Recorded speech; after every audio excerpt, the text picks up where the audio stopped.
right, welcome back to the IMNerd podcast, guys. I'm your host, Freyway, and I'm here with my co-host, Kenny. And we are back for episode, I believe this is episode 46, and we're going to be talking about the anime OddTaxi, which came out in 2021, and it was pretty interesting. Before we get into that, though, I do want to bring up the YCS in Pasadena, which was canceled, and I ended up still going anyway because I don't currently play Yu-Gi-Oh!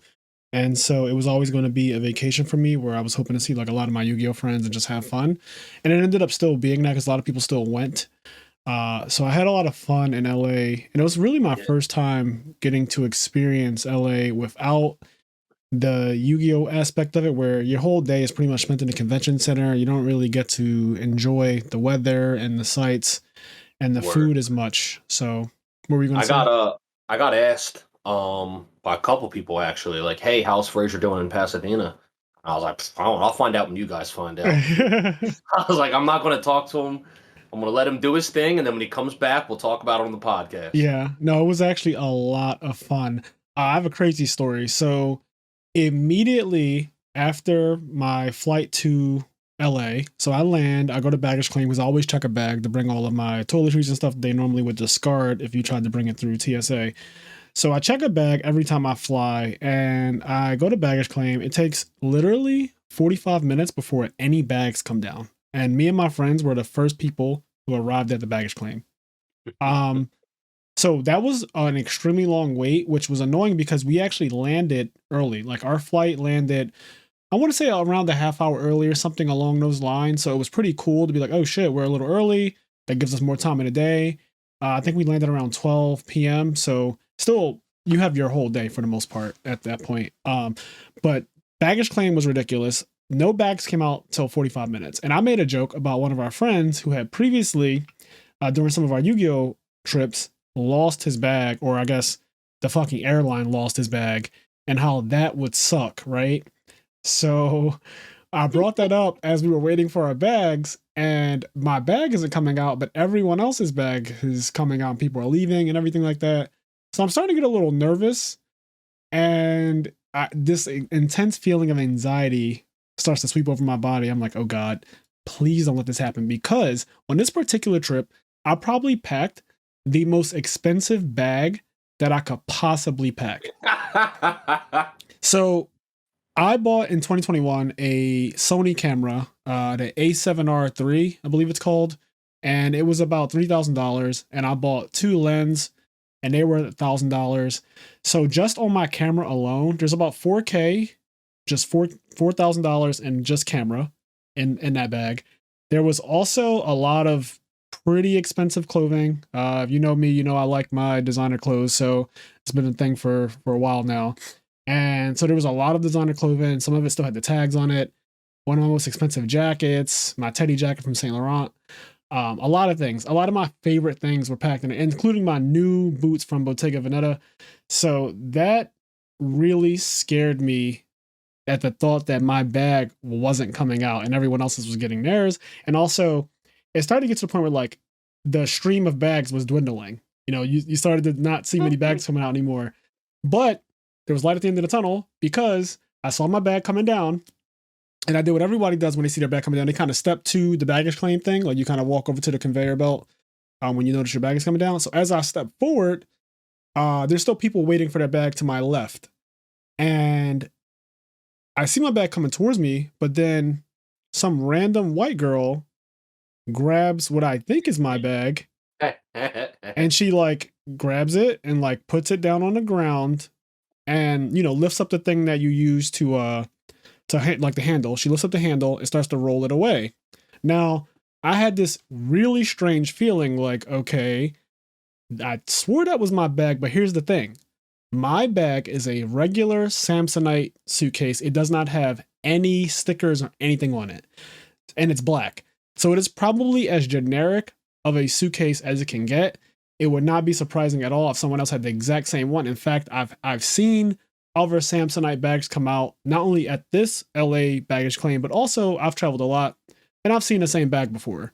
I don't put any stickers on my bags, but all of my friends, I look back at them after she took my bag, and literally everyone, Gus, Xavier, Drew, his girl, like literally everyone that I was on the trip with, their luggage has had some kind of branding on it that said, this is theirs. You know what I mean? Like just something on it that was customizable to them. And I, a minimalist, at least when it comes to that, I didn't have anything on my bag. So when I looked at her grab it, I couldn't say with certainty, like, that is my bag. I just felt this strange feeling, though. I thought it was my bag. It was the exact same size. Everything about it looked exactly the same, but it's a generic suitcase from Samsonite. So, and also it has a lock on it, but I've never used it. I don't even know how. I'm gonna be honest. I really just don't even know how to set it. Although after this story, you'll see where this is going. So the girl, she's a white girl. She's really skinny. I'm just going to describe this person to you guys. She's really skinny, a bit taller than me. She has on a pair of black Chuck Taylors. They're pretty destroyed. She has her hair in a ponytail. She's blonde. And she's wearing like a cropped gray sweatshirt and black tights. So she looks like every other white girl in California, basically. Just like a typical Valley girl, like somebody who runs. Her body was like really, really perfect. She looks like a runner. Like she looks somebody that runs at 7 a.m. every day. So she grabs it. It's awkward because I want to say like, whoa, that's my bag, but I'm far away from where she was. And also it's just kind of one of those things where I don't want to cause a scene in the airport too, because how awkward is it to be like, hey, I think you have my bag or something. You know what I mean? Like that's such an awkward thing. So I'm still waiting near the conveyor belt now. And I see her go to the bathroom and I'm paying attention to her because I can't help but to feel like this bitch is walking around my fucking bag. Anyway, the conveyor belt stops. There are no more bags coming out. The bags are done. And then bags start to come out for another flight. So now I'm panicking. So now I'm walking around to the other baggage claim areas, like, cause we're next to a bunch of them. I start to go around the other ones to maybe think, okay, I see some stuff that's just kind of been circling for a while and no one has claimed it on other conveyor belts. So I go over to them. And as I'm going over to my one friend, Drew, he's like, yo, do you want me to go to customer service, which is like right next to us? So I said, yes, please go to customer service. Tell them Fraser Smith's bag, like, whatever you have to say.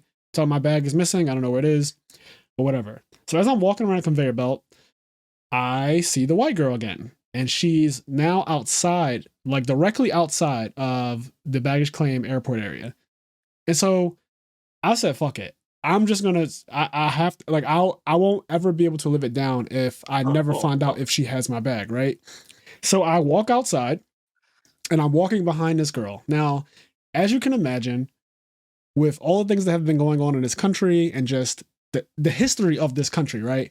With specifically Black men and white girls, this can go terribly wrong. This is what I'm thinking of in my head. Like, I am terrified, honestly.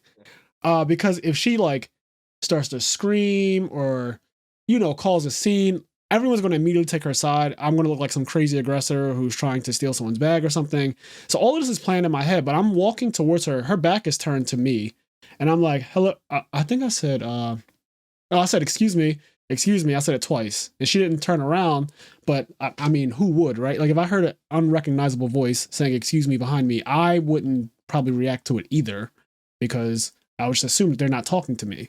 So she's just walking. She has my bag. And just for context, when my bag was weighed at the airport, like when you give it to the baggage claim people, you put it on top of a thing that weighs it.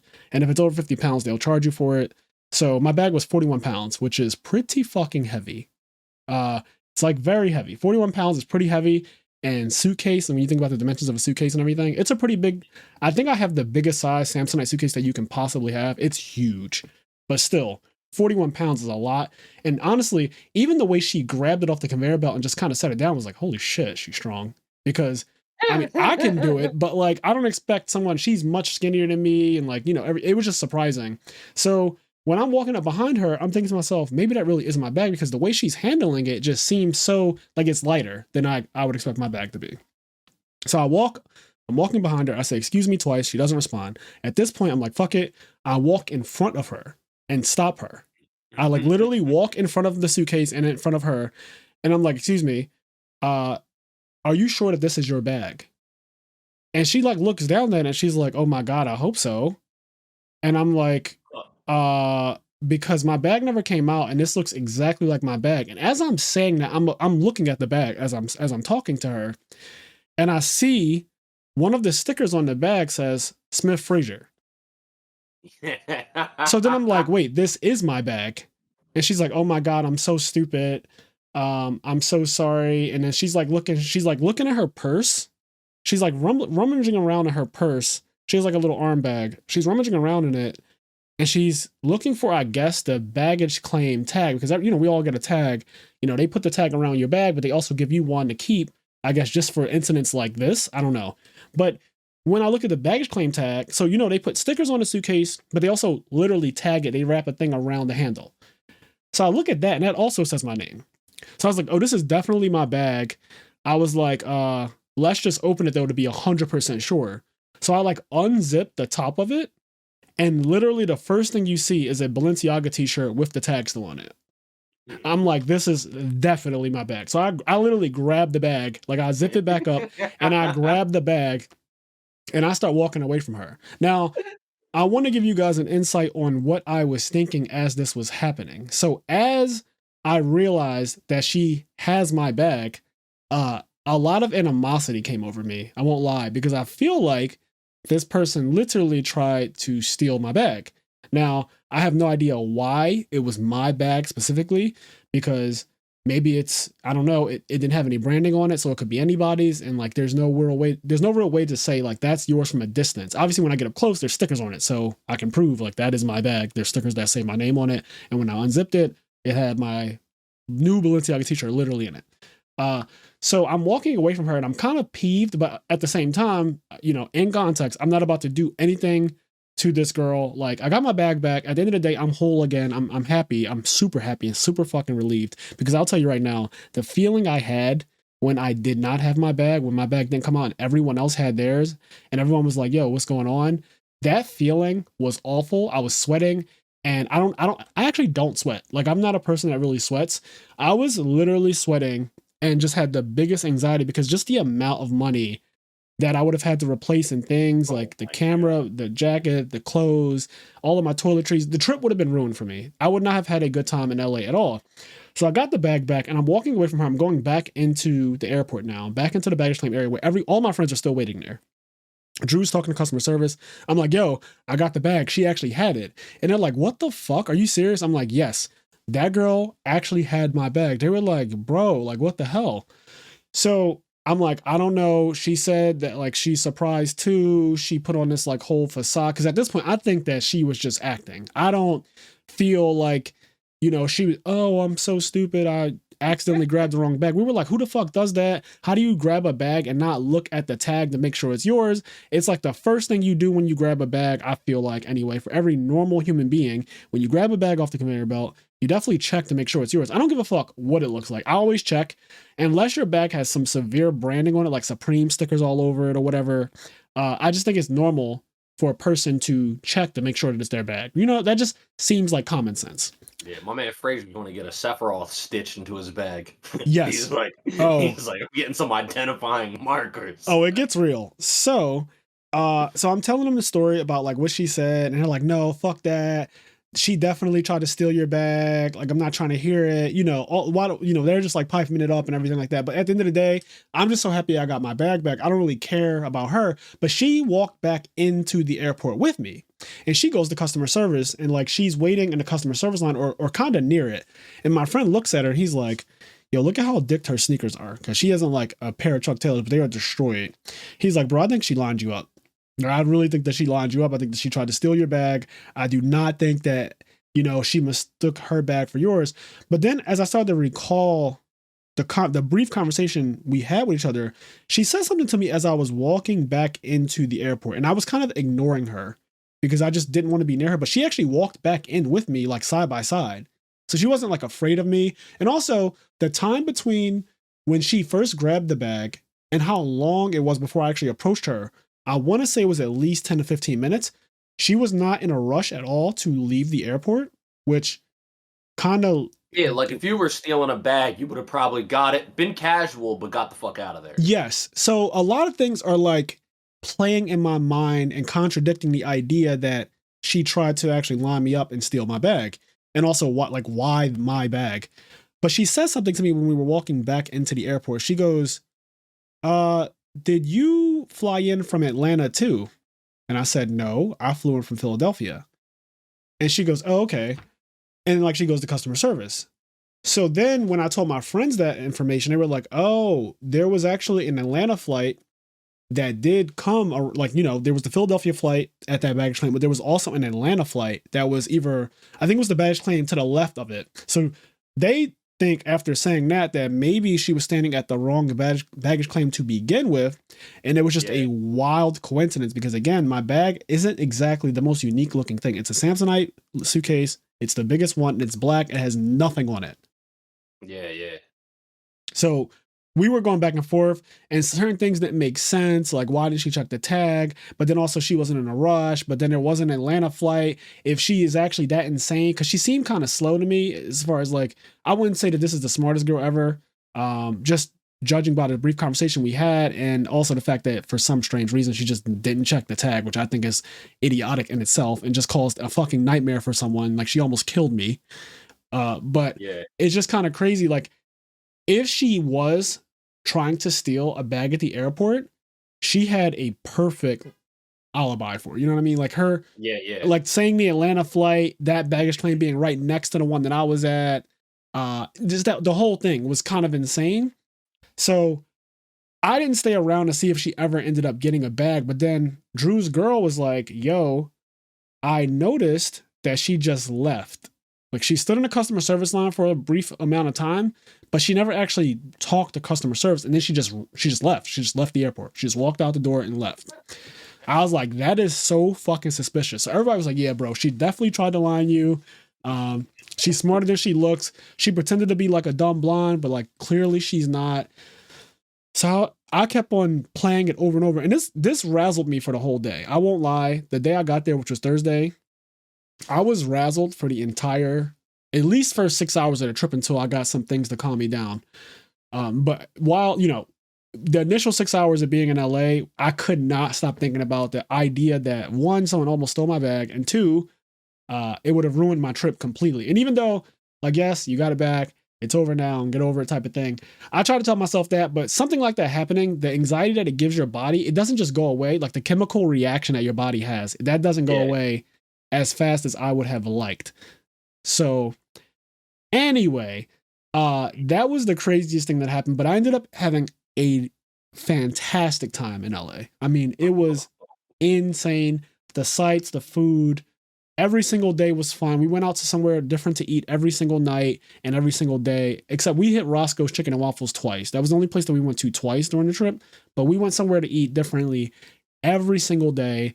We did a lot of shopping. We hit Rodeo. We hit Fairfax.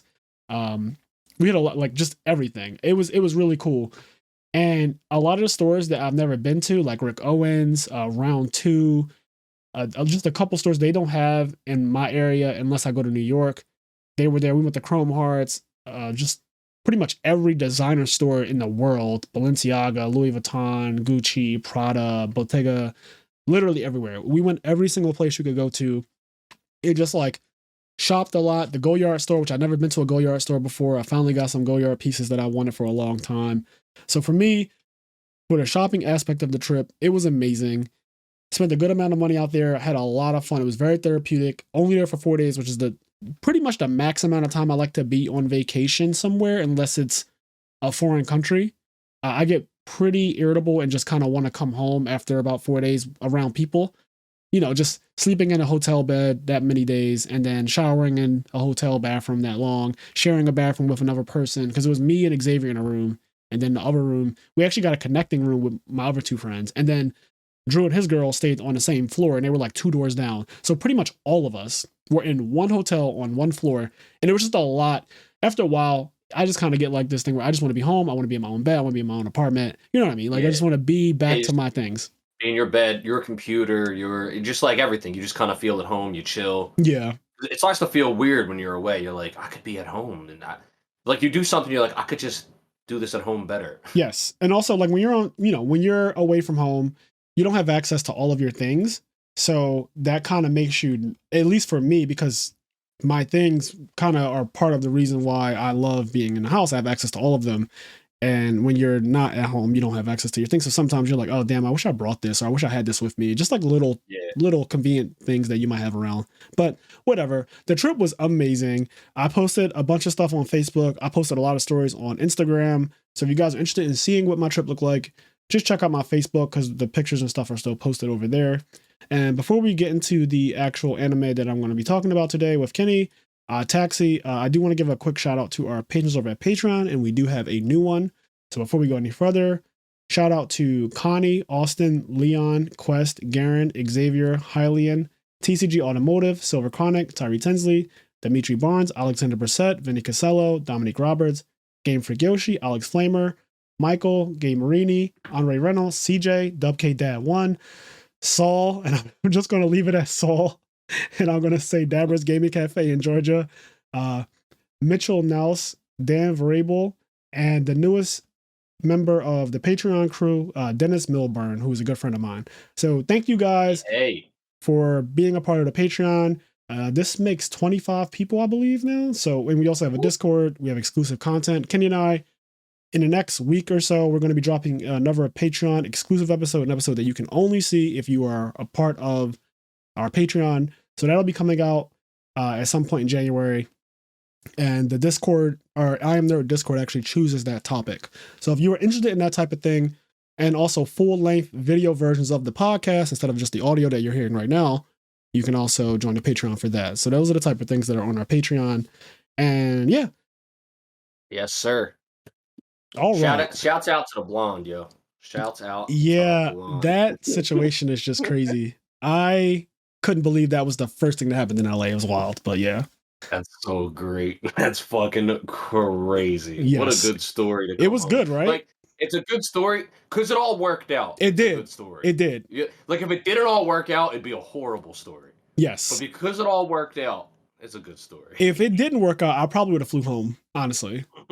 I don't see myself having stayed out there, having lost. I don't even want to say the dollar amount that I think was in that suitcase if I had to appraise it, or at least what I paid for everything. But she would have got off with a good amount of money. Let's just say that. I think it's one of those things where, obviously, right, she really could have been just trying to steal a random bag. Yes. But I think it's also one of those things, because you and everybody you traveled with probably knows how much money was in your bag, it starts to reinforce it. Like, no, she definitely tried to steal it. Bro, even though there's no way for her to know what's in it. Exactly. It's the whole thing. You know what makes the story crazy is that we don't know the truth. Yeah, like it actually ended in a way where it's kind of one of those murder mysteries where you don't know if the person did it or not, which makes it really interesting because to this day, I still have no idea. With all the facts presented in front of me, the question she asked me that still rings in my head, like, did you come in from Atlanta too? Everything. I still have no idea if it was all a ruse. The fact that she left without actually talking to customer service is kind of strange. Like she just disappeared. Everything about it. She might have just white girl raged and went to go find a manager. It could have been that. The fact that she didn't seem hurried to leave the actual airport. You know, she stuck around so long that I had time to, one, panic. I waited till every bag came out. It's not like my bag came out dead last. My bag came out and then a couple more bags came out and then a conveyor belt stopped. And that's when I realized went to the bathroom and stuff. She went to the bathroom. She had time to open the suitcase and maybe take things out, which was the first thing I did when I got to my hotel is I checked the bag. I didn't even think to check it at the airport because I was like so razzled and frantic and everybody was like, let's get this shuttle because there was like a free shuttle to the hotel. But I checked it when we got to the room and everything was in it untouched. Literally everything. I don't even think TSA looked through my bag. So I'll never know the truth. I'll never know if she was actually trying to get a bag just randomly or if that whole thing was in my head and it was literally, she had the exact same bag as me, which is very possible because again, black suitcase, no branding, Samsonite, popular brand.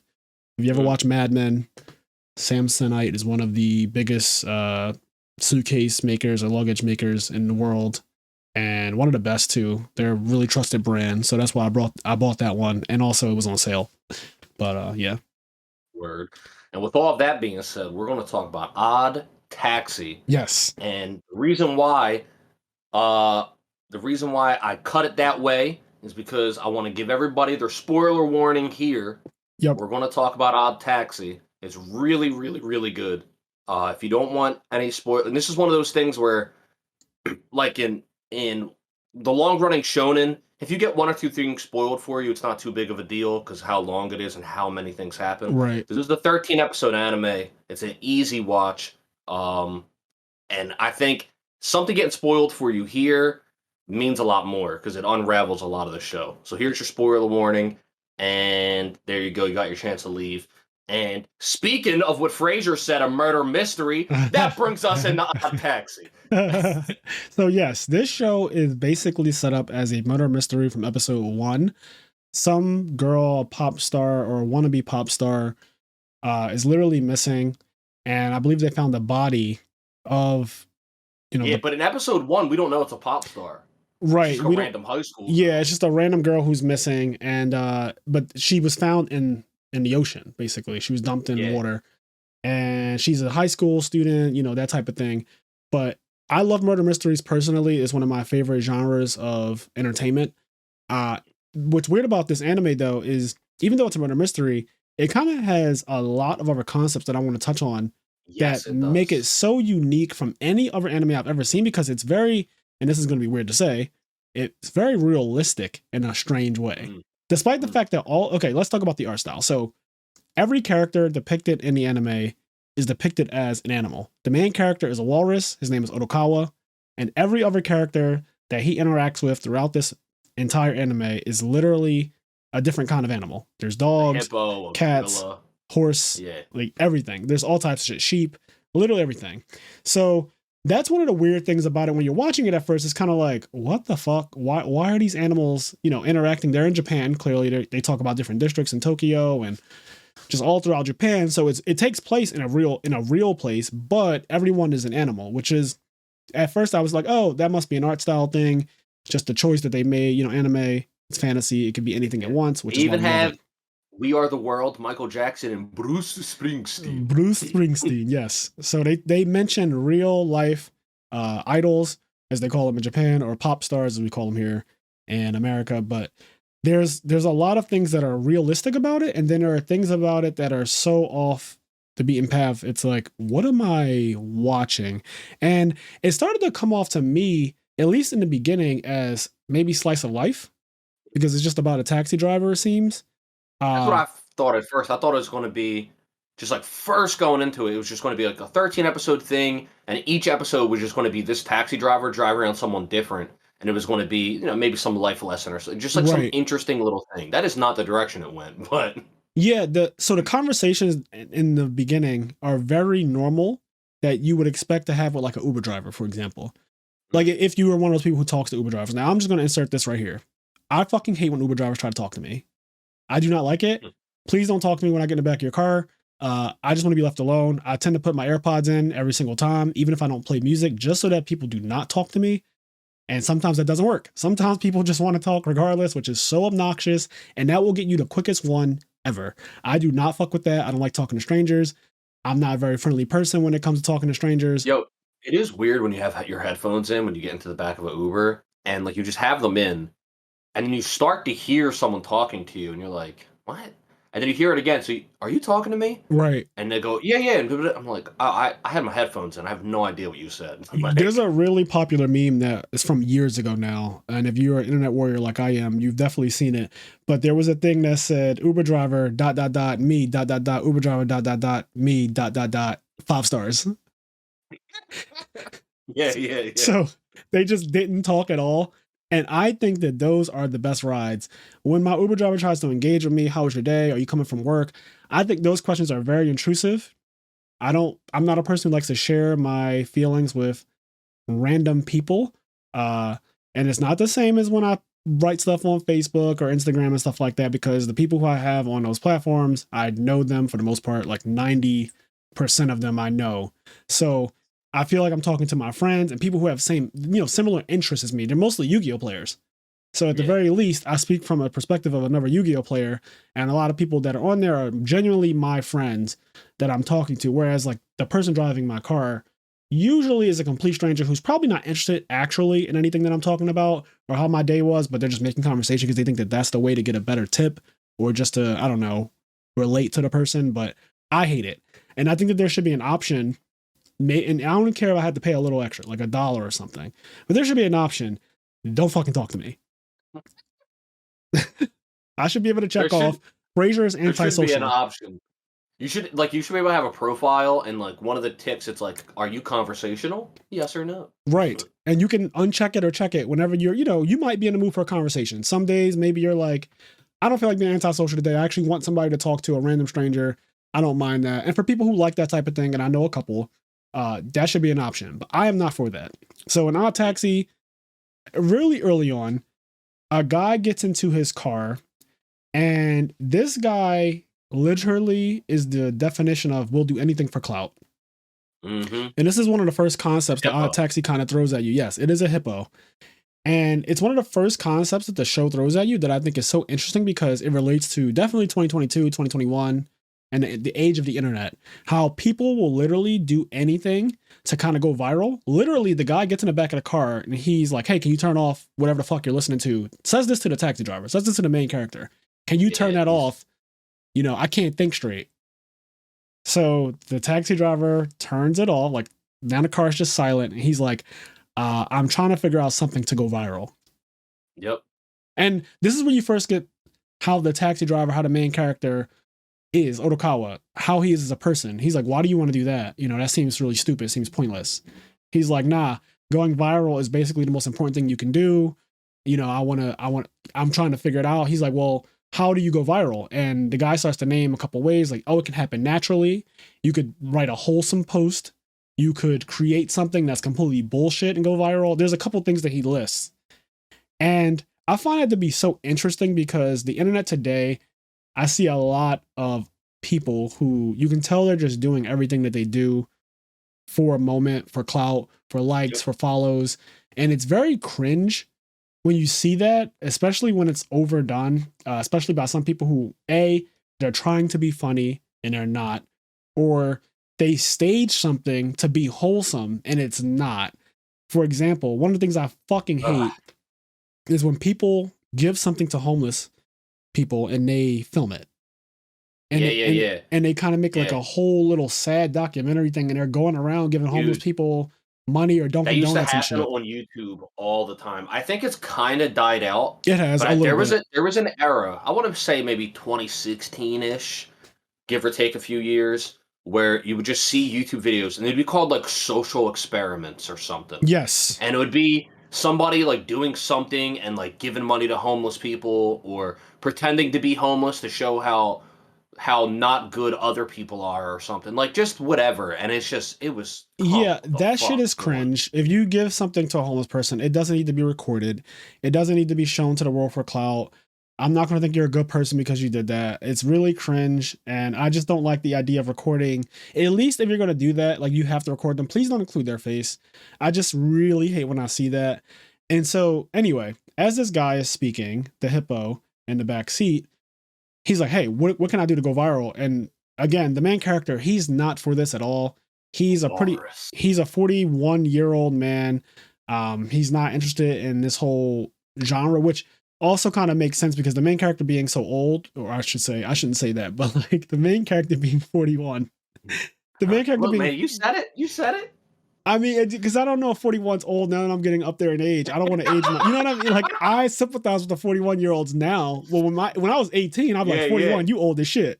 You old as fuck. But now Fraser's like 30's the new 20. Yeah, exactly. I'm 30's the new 20 for sure. I am 30's the new 20 for sure now. So this 41-year-old, I don't want to age him too much and be like, oh, he's old as fuck. But the 18-year-old me would have been like, you old as fuck. Anyway.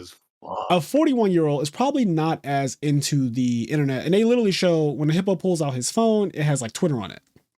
And he's looking at other posts that have gone viral and why they've gone viral. And there's this whole analyzation by the main character. And he's like, okay, I get it. But also, I just don't understand why that's important to you. Like, why do you care about what random people on the internet think about you?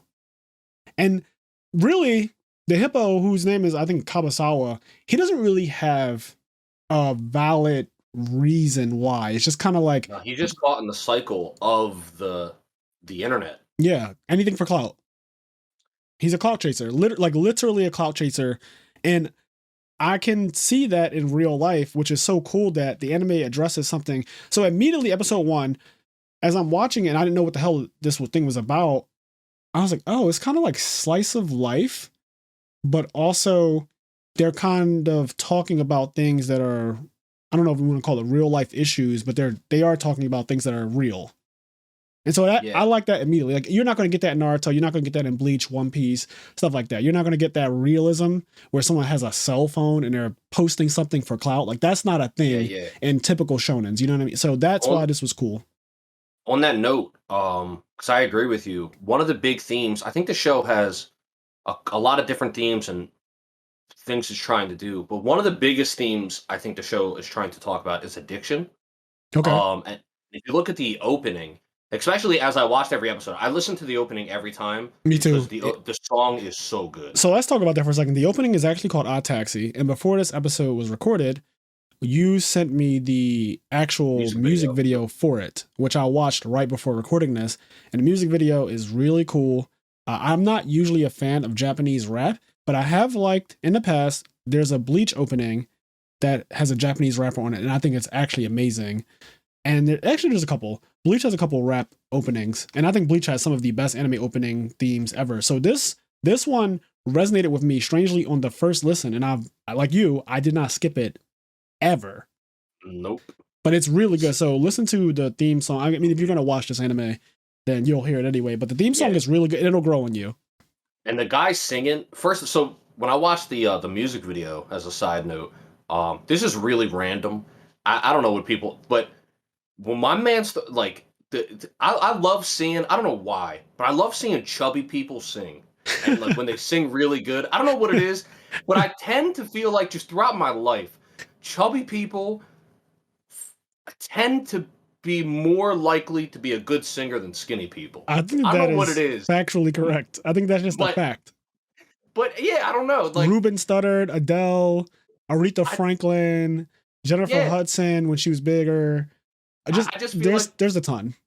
In my life, whenever I've seen a random skinny person sing and a random chunky person sing, the chunky person was a better singer. They have more soul. They just have more soul. They do have more soul. And so when I saw my guy, he's a little chunky. He's chunky. He was just singing his ass off. Like, he had his eyes closed and he was singing his ass off. I was like, I fucking love this guy. Like, I don't know who he is until now, but I fucking love this guy. It's very wholesome, right? What you would say? Yeah. The video was very wholesome. Yeah.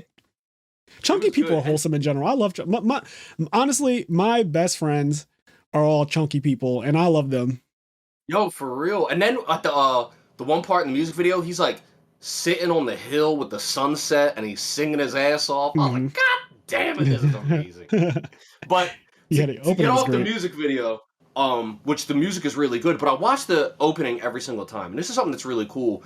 This might be, even aside from the music, the visuals of the opening might be one of the best openings I've ever seen, because the whole anime is shown to you in the opening. Like, every spoiler for the entire show is in the opening, which is crazy because as I was watching it episode by episode and things get revealed, and I'm watching the opening every single time, I'm like, holy shit. So it's one of those things when you go back and rewatch something or go back and re-listen to something, you hear things or see things you didn't see before. I was getting that feeling just from looking at the opening. So, like you were saying with the hippo guy from episode 1, they show in the opening, it's like his head, and his head's like a balloon, and he's looking at his phone, and his head would get really big and inflate it, and then it would get really, really small, like it looks depressed. And it's like the cycle of addiction on the internet when you're looking at Instagram and social media. Right, the dopamine rushes. Where you get really, really big, but then that same social media starts to bring you down and make you feel depressed. And they show that right there in the opening with him. And then, to skip around a bit, they show a couple other characters. Kakihana, which is a monkey. And he's one of the main characters, like best friends, I would say. Right. He's an old man as well. And he kind of just lives by himself. He's not in a relationship. He has like a construction job. He doesn't make a lot of money. And he's trying to find love. And then it shows in the opening, it shows him like addicted to Tinder and like being on different love dating apps. That's an archetype of human as well. So I think we're in agreement, obviously, on this 100%. And I think that the show shows different archetypes of humans. Yes. And this is one, because I've experienced people who are addicted to dating websites. Actually, one of my closest friends is actually addicted to that type of thing. And honestly, in the last 7 years or so, I have not seen him not on one of those dating websites whenever we're around each other. Like literally at some He's point on it during our time all hanging the out, time. he's going to pull out his phone and he's going to be on Tinder or Bumble, whatever the fuck. I don't even know what all of them are called, but you get the idea. Okay, Cupid and stuff like that. And I've seen success stories where people find the love of their lives on that thing. I mean, my friend Steven Silverman, I think he met his fiance on OK Cupid. So they've been together for like 9 years. Literally just Yeah. celebrated 9 years in 2021. So I've seen success with it, but I've also seen where you don't find success on it, or maybe you're not even looking for success. Maybe you're looking for something else, just hookups or whatever. But I've seen the other side where a person just addicted to the idea of swiping on people and kind of speed dating. It's a dopamine rush in itself. It's just speed dating, seeing if you match with this person. Even my coworkers, one of them wanted to match with another coworker, and I was like, "Are you serious? That's fucking crazy to me." And I'm not trying to judge, but I'm judging. I think that it's a little wild to be like, "Yo, I saw this guy on the website, but he works with us, and I'm trying to match with him." This is one of my coworkers, and I thought that was one of the strangest things because I always thought you don't want to be in a relationship with somebody that you literally work in an office with, at least in a corporate America job, which is what I work in. So I thought that was strange, but she wouldn't back down. She wanted to match. She swiped. I was it swipe right or left? I don't know. She swiped. I couldn't even tell you. She swiped whatever way you have to swipe to match with the person, and hope that he would also swipe on her. But I was like, I'm going to assume that when he sees your profile, he's just going to keep on scrolling and not because you work with him. Like, Yeah. and if you do match with him, then what? Like, are you guys actually going to date? Like, is that going to be a thing? So that the whole addiction to it and just like the dopamine, she got a dopamine rush at the idea that he might swipe the correct way on her and match with her. Yep. And people become addicted to it. And then even, this guy in the show, he ends up changing his profile to make himself seem like he makes so much more money. And then when he finally gets with somebody, now the addiction is now spiraling, and the idea, the fantasy of love is spiraling now. He's old, he's probably depressed. He feels like he's getting toward the end of his life. He wants to make something. So now he's taking out loans from loan sharks and shit, and he ends up just spiraling, and some really sad things happen to him. But on one end, you're like, dude, you're fucking crazy. Why did you do that? But on the other end, it's like, he was depressed, not thinking straight, and just kind of stuck in like this dopamine addiction rush. And people do that. So there's a really cool quote I just saw today, coincidentally, that said, and this was on Instagram. It said, "You spend your money to look like you have money. I spend my money to make more money." And I looked at it and I was like, that's actually a pretty good quote, because a lot of people on the internet, as you know, they get exposed for pretending that they have a lot of money and they actually don't. It's kind of a thing where it's the fake it till you make it lifestyle. You look like you're balling out of control, but in reality, your credit cards are maxed out. You're in debt. You're living with your mom or whatever, and you're frauding. Like, you're on the internet. You're pretending to be this well-off person, and you actually just don't have anything, or your life is in shambles. And it's kind of like that is one of the scariest things if you actually know someone who's like that. It's kind of hard because there's a level of delusion with that. Obviously, when you're willing to, like you said, he took out loans, which I don't know anybody who would do something that crazy in real life, but I'm sure that there have been people. I mean, even people who, okay, actually, I'm lying. I do know people who have done that. When we were in college, and you know this too, there are people that me and you know that have used their student loan refunds to fund expense things, like I want a new laptop or I want a new game or a new computer, and they will literally apply for more student loan money than they actually need to cover their semester, so that their refund will be larger, and they can use that money to just kind of ball out and do things where it looks like, oh, you have a lot of money because how the fuck did you afford that nice ass MacBook all specced out, or this nice ass, whatever it may be. And I even know people who have bought cars with their student loan refund money, which is absurd. It's just like, oh, I got like an extra $5,000 back from my refund, and I'm gonna buy like a little $3,000 car or something.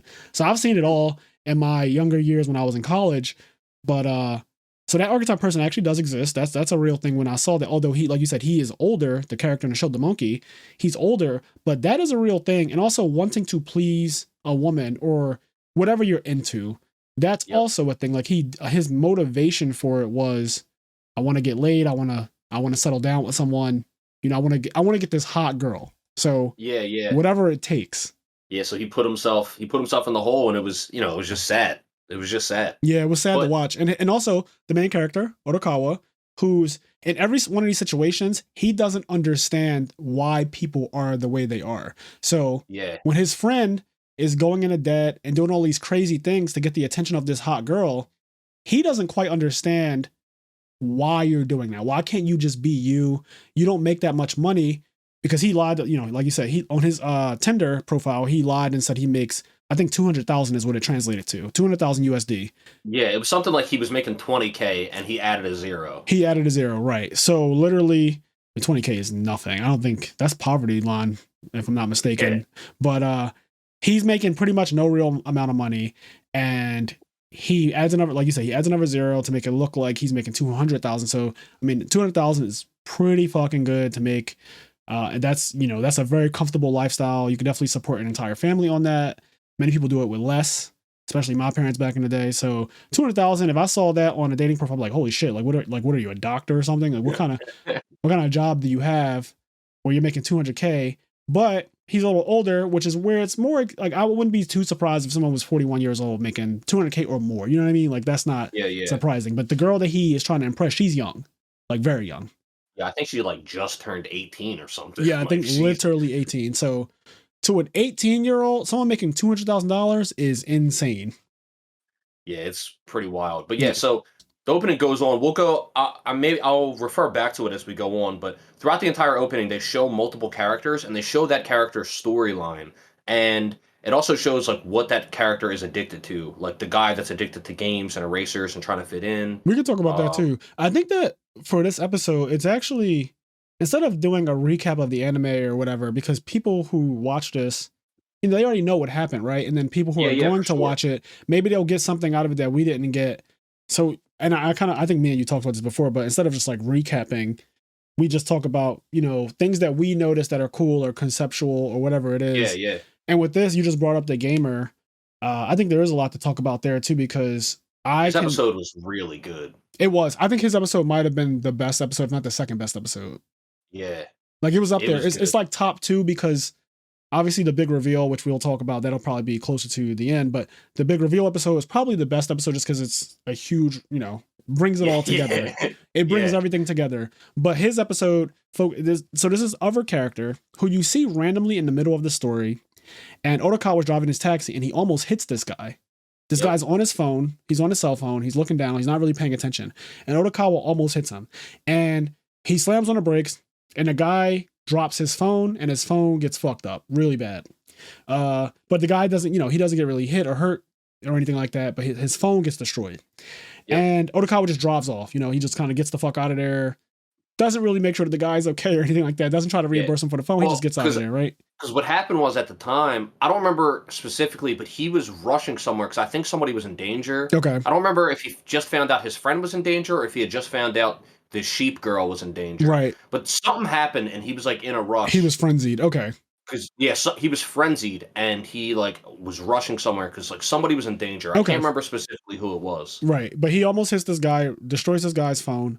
And when you're watching the anime the first time, it just seems like a random scene. You know what I mean? Like, there's nothing to it when you first see it. At least there wasn't to me. I just kind of was like, okay, that was random, but sure. Like, why they show that, I don't know. But maybe that's how realistic. Because if you're racing, doing more than a speed limit down the street, you probably will almost hit someone. So just the aspect of realism added there. But later on, this guy gets his own episode. And like Kenny said, like, what the hell? Yes. At first you're like, because so far the show's been following Otokawa, the walrus, and when this random guy that almost got hit gets his own episode, at first you're like, what is going on? But this guy gets a whole episode dedicated to him. And the way this episode plays out is really fucking clean. Yes. So his name is Tanaka. And so Tanaka gets his own episode. What animal is he, would you say? I can't really... Is he... it says cat Panther? Here.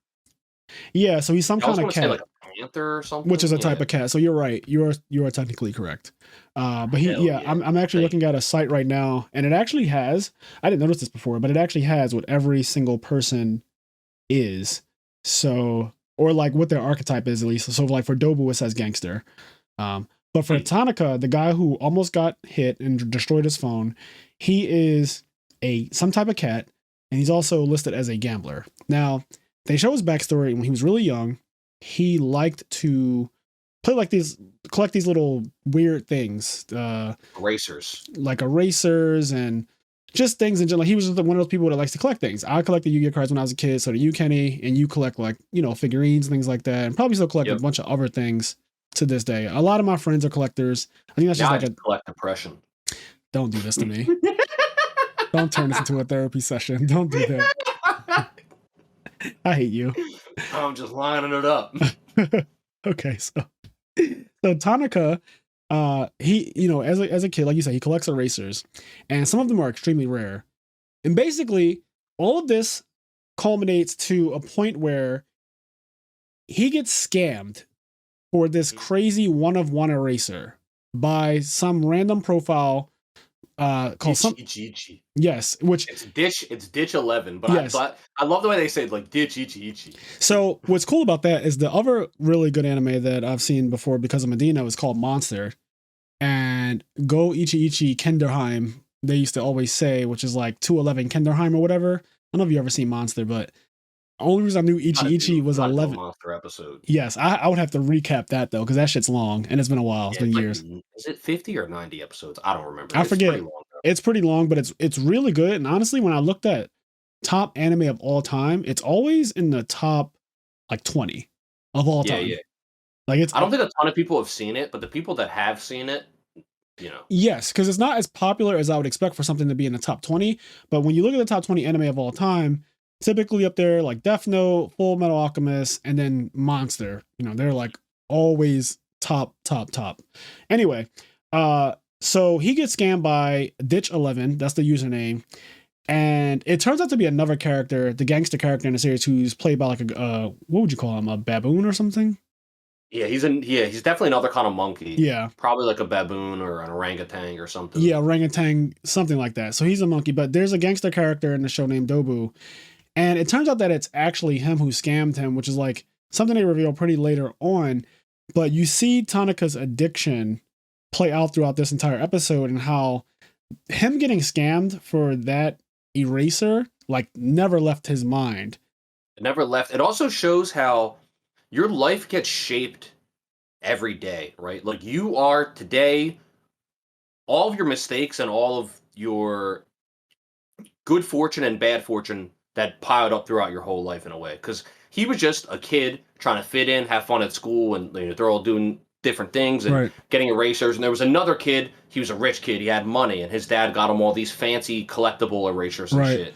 So he was trying to keep up with the Joneses, so to speak. Yep. And that sort of rush of trying to keep up with everybody else and fit in and be cool led him into this really panic situation where he's on eBay bidding on this super rare collectible with his dad's credit card, like doing something he shouldn't be doing. And it's just like one domino knocks over another domino, and it kind of just really put his life on a spiral. And that even goes into his adulthood and leads into some of his addiction into adulthood when he starts getting addicted to gotcha games and shit. Yeah, I'm actually glad you brought up that every day your life is being shaped, because my life would have been shaped by that bitch stealing my luggage. I promise you that. Yes, it would have. I might have became Your life was already shaped by it. Because the next time you fly, you're probably going to have a marker on your bag. So I forgot to give the conclusion. Let me just insert this here. I forgot to give the conclusion of what I ended up doing when I got to the room and as I shopped. So every time I went to a store and I shopped, I was like, do you have stickers by any chance? And some of them would be like, yeah. So I went to a store called Gallery Department. They're pretty much like the hottest jeans right now. And they make some of the best clothes. A lot of celebrities wear it. Really popular brand. Kind of came out of nowhere a few years ago. And it's huge. The brand is fucking crazy, but there's only one store in the entire world, and it's in LA. And you can only go appointment only. So we had an appointment to go. I bought a lot of clothes in there. And yeah, and they had stickers.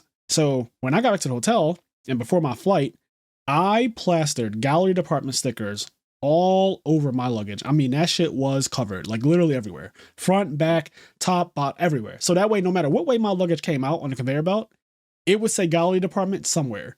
And also I promised that when I got home that I would also plaster Supreme stickers. I have a lot of Supreme stickers that I never used. I never knew what to do with them really. And now I'm going to plaster those fucking things all over my luggage. But go ahead. Right. So that one event, regardless of how it turned out, has shaped your life. It has. It absolutely has.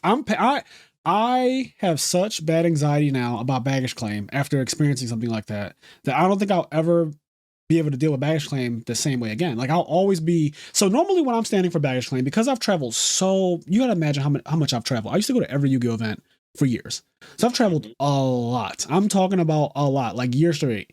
And I usually just have my phone out and scroll Facebook or Instagram while I'm waiting in baggage claim, not even looking to see what bags are coming out, who's taking what bag. I'm so comfortable. I've done this a million times. It's fine. My bag will come out. I'll grab it. I'll check it. And then I'll walk away like I always do. And there'll be nothing else to it. But now I'm literally, for example, when we landed from LAX, when we landed back in Philadelphia, I was at baggage claim. I put my phone in my pocket consciously and stared at the bags coming out one by one.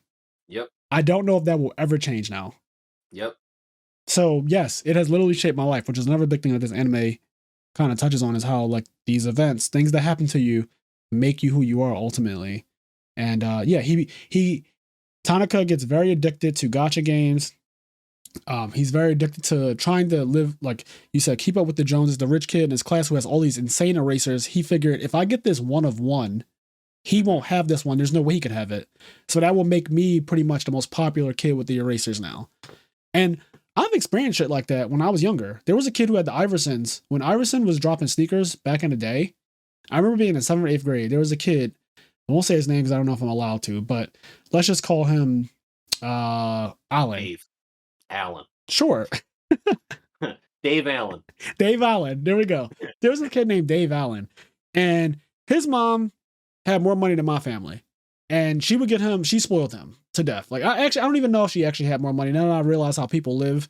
Some people just live above their means. She could be living above her means. She could have a bunch of maxed out credit cards. Exactly. She could literally be one of the characters in OddTaxi. So there's some people out there that are like, no, my kid's going to look good. And they buy them Jordans and shit. It's like, your kid's not going to be able to wear them in 6 months. Exactly. You see it all the time. You see people literally do shit for their children that doesn't make sense financially, fiscally. Is irresponsible. So I won't say definitively that his mom had more money than my family, but it looked that way because her son was just always had the latest. And Iverson came out with a couple of sneakers. I think it was Reebok. And he had the first 2 pairs and I got one. So there was like a black and gold pair and then a black and silver pair. So I think I ended up getting the black and gold pair as like my first pair. And then Iverson dropped a white and red pair. They were predominantly white and the other part of it was red. Okay, you do know these. I mean, we're from Philly. Yeah, I remember. So they came out a little later. And I told my mom, because the boy, Dave Allen, he ended up having, so he has all 3 at this point. Like he got the white and red ones, the black and gold, the black and silver. And there's certain days in Catholic school, I went to Catholic school, there's certain days where you get to dress up day, and he would wear them, a different one every single time. And I was like, God damn, like how does he have all of them? So I asked my mom, I was like, hey, I want the white and red ones, one, trying to keep up with the Joneses, trying to have, what this other kid had. And she was like, don't you already have a pair of the Iversons? And I was like, yeah, but they're the black and gold ones. And she was like, well, I'm not buying you another pair of the same sneaker. You can get something else, but I'm not buying you the same sneaker. So I specifically wanted that sneaker. If I'm not mistaken, they weren't exactly the easiest thing to get either. So no, they were popular because not a direct similar story, but I've had a similar experience where those were a hot sneaker for that year. Yes. And people wanted them, and the kid that had them, people were like, oh shit. Yeah, no, it's what are they called? The Answer. They were fire. Back in the day, being a kid from Philly, AI was the shit. He was something that we all idolized. Most of Philadelphians had braids because of Iverson. So I wanted the sneaker not only because Dave Allen had this sneaker, but also because Iverson was fucking cool as hell. And who from Philadelphia didn't really like Iverson and everything that he did? So yep. I was just a fan. I really wanted them, but she told me no. And that probably shaped me into liking things that are harder for other people to obtain. I definitely do think there's some part of my personality that enjoys having things that are not necessarily just expensive, but that are exclusive. I think also being a Yu-Gi-Oh player plays into that as well. Like Yu-Gi-Oh players love exclusive things. People like their misprint cards. They like cards that are extremely hard to get, prize cards. Fucking German misprint. Yep. Rarity smashing ground or something. Yeah, listen, there's somebody out there who has exactly that, and he loves it. He opens up his binder, it's on his first page. You know what I mean? Like people have books that their first page is going to be a set of Exodia first edition because they know who the fuck else has a mint Exodia set first edition. You know how hard that is? Like that's probably worth an insane amount. I won't even put a dollar amount to because I'm sure it's worth tens of thousands of dollars today. But the idea of exclusivity is a part of who I am as a person. And that still exists with me today. And it existed with me when I was younger and I saw Dave Allen have those Iversons that were pretty exclusive at the time.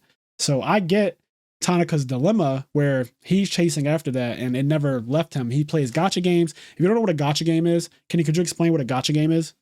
Yeah, it's not just on cell phones, but for the most part, they're cell phone games. There are other examples, but for now, they're mostly mobile games. A game that I actually really like, although I don't play anymore, One Piece Treasure Cruise was a gacha game. There's a Fire Emblem one. There's Fate. There's like a Fate Stay Night one, etc. It goes on and on. Azure Lane, etc. Genshin Impact, which is a really popular PC game right now. They're games where you can play the game for free, but there's a big list of characters. It'll start off with 100 characters, and it'll add characters every 2 weeks or something. And you can use the in-game currency to just randomly roll and hope to get a character. And then, of course, you can spend money to keep doing random rolls. But everything in the game is random. And so if you want, Super Deluxe Super Saiyan Luffy, like, you just have to hope that you get Super Saiyan Luffy, and you spend money, or you get lucky with the free in-game currency, and the stuff comes out. Usually, like you said, it's set up in a way where the in-game currency, it takes so long to accumulate to buy what you want by just playing the game for free that it makes people pull out their wallet and just spend the money. So, and there are people, just real quick, there are people that get addicted to these games. There's what people in the community call whales, and the whales will spend every time a new banner drops, they'll get every new character. And the way they get every new character is they will spend money off their credit card until they get every new character. Yep. I've seen it in games, and like they'll show, like, every month they'll show like their account on the Reddit, and you'll see they have every single character maxed out.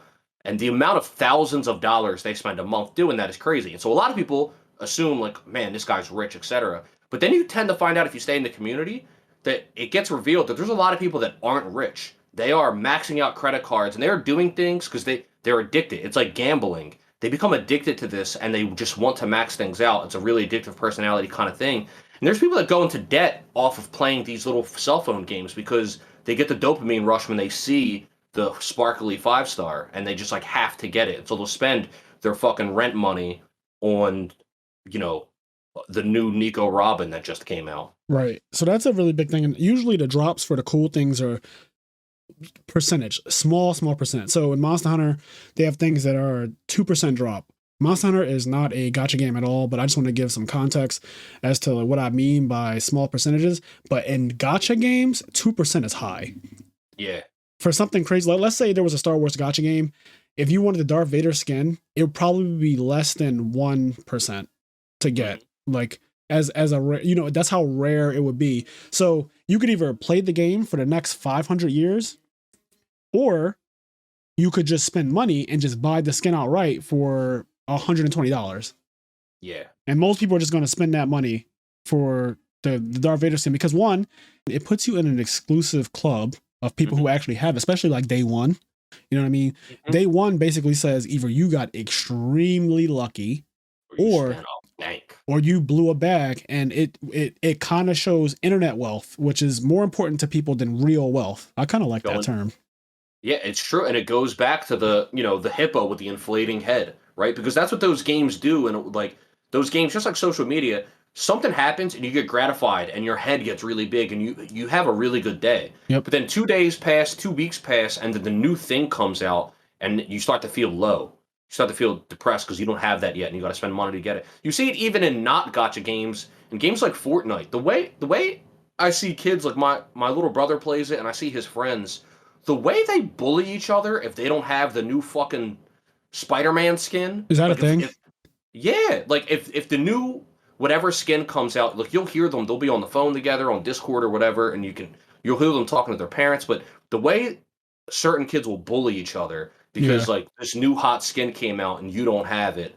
Man, I spent $400 on this just to be like, nigga, you ain't up on this.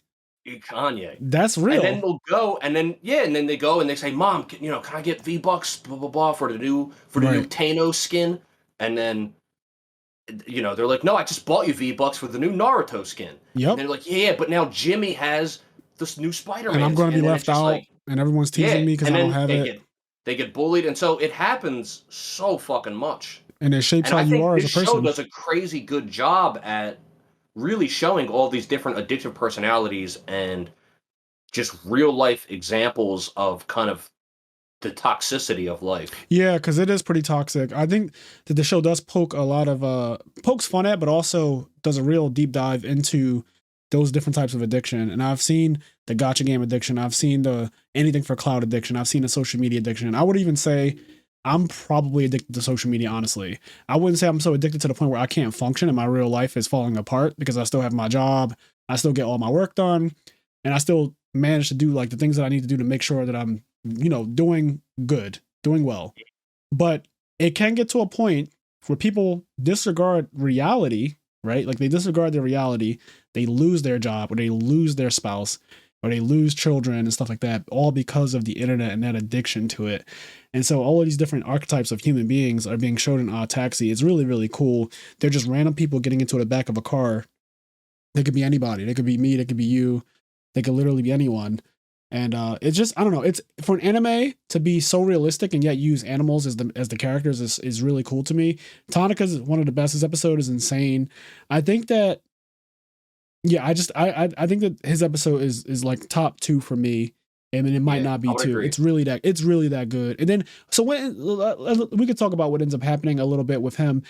Essentially, he ends up becoming crazy because at the moment where the main character Otokawa almost hit him, they show that he just unlocked some dodo bird on this gotcha game that has a crazy, crazy low drop rate. I mean, like impossible to get. It's that rare. And he actually got it in the exact moment that the car was about to hit him and he dropped his phone and his phone got destroyed. So when he powers his phone back on, he's like, oh my God, please autosave. Like he didn't get a chance to save it. It didn't fully register. So he was hoping that when he turned it back on, it would be there. And when he turns his phone back on, it's not there. Nope. And the dodo bird goes back to his childhood because I think the dodo bird was the first eraser that he got, like of the collectible erasers. Right. I think the first one that he got was like a dodo bird one that kind of started his sort of interest in collecting. Yeah. So, it was one of those things where it felt like fate for him to get it. And, his whole life has kind of sprouted away. And now he just kind of works like a job and he's not satisfied with his life. And then this thing happens. And then once he hits this like moment of happiness again, just random life event comes and crashes his dominoes again. And this kind of makes him snap. And he goes crazy. Yeah, he has a mental snap. Now, at first, this seemed a bit ridiculous to me out of context. But again, I had to start thinking about real life, right? We've heard of people doing mass shootings and crazy things for what I would consider, and what you would probably consider minor things happening. A girl turns you down. You shoot up a school. Literally. Yeah, and that's not like a story you made up. No. You can just Google American school shooting, boy rejected by girl. Right. And I guarantee you'll find more than one result. You will. It's probably a common thing, actually. So I had to think about it, like, how ridiculous is that? But then I started to really think about all the things that have happened in the last couple of years and probably even further back. That's a very realistic thing that could happen and probably has happened. People have definitely murdered over video games. In fact, I just saw a headline over the weekend while I was in Cali that said a woman choked her boyfriend out over a game of Fortnite or something like that. I forget. I don't know if it was Fortnite necessarily, but I'm just using it because it's popular. But it was some game that they were both playing, and she choked him to death. She killed him. She choked him to death over this game. Yeah, because you go into those modes, you start raging and Yep. You can just snap. You really can just snap. And, for example, I play a lot of video games, and I have those moments where I'm like, what the fuck? And you'll rage. Yeah. But for the most part, it's just like quick rage, and you get over it. Yeah. However, there is a line where eventually you can cross that line and snap. And, do something. It's hard to bring you back from that. Yes. So he becomes murderous after he drops his phone and realizes that he lost this rare drop or whatever in this gotcha game. He gets extremely crazy. I would say he has a psychotic break or a mental break. And you see literally the way they draw him, his eyes look all crazed and everything. His clothes look Yep. all tattered and he's all messy. And he's walking down the street, literally not paying attention to who's in his way or not saying, excuse me. And like he bumps into people and shit. And I think at one point he ends up with a pistol. Yeah. So, because what happens is he goes, if I remember correctly, he goes to. Before I say this, another thing to talk about his psychotic break is, like we said, the Dodo Bird started his collection with erasers, and then it was in the Scotcha game, etc. When he was collecting erasers and he got scammed for like $100,000, some crazy amount. It was Because it was a ridiculous. one of one. It was on eBay, and this other guy kept upping the price, etc. But what ended up happening was he was using his dad's credit card. He was a child. So when his dad's credit card statement came in and found out what happened, his dad beat the balls off of him. Like he got the shit beat out of him. They like thrown up against the wall and everything. So when he loses his phone, like all of a sudden all these memories come back to him, right? Like this aids in his break. He feels like every single time he gets happiness or does something cool or he fits in or he keeps up, something happens to crash it all down and breaks Yeah. it all down. So this adds to the break. So what ends up happening is he walks around and I think he goes to bury his phone. He like kind of just has a break and he like gives up. He goes to bury his phone, but when he goes to bury his phone, he happens to do it in the same area where Dobu, the gangster, buried his gun to hide his gun. And that's where he ends up taking Dobu's gun. And we haven't talked much about Dobu yet, but he's an important character. We're going to talk about him. Yep. So, okay. So that's pretty much Tanaka's story. He becomes murderous and he specifically wants to murder the main character, the taxi driver Otokawa. So he wants to find that guy. He wants to literally kill him. That is an actual thing. And at one point, I think he ends up shooting into his house. There's all kinds of crazy shit. Yeah. Let's talk about Dobu. So Dobu, we brought him up. He looks like an orangutan or some kind of monkey. Something in the something in a monkey family. He is a gangster guy. He's a tough guy. He's the human archetype of I'm big, I'm stronger than you, and I'm a bully. And I believe in getting everything I have by hook or by crook and by just literally using my intimidation tactics against people. And everyone has seen this before. There's always that person in high school. The biggest kid in high school sometimes tends to be a bully. They're just really big, maybe even fat or muscular, whatever it is, but they're just big and intimidating.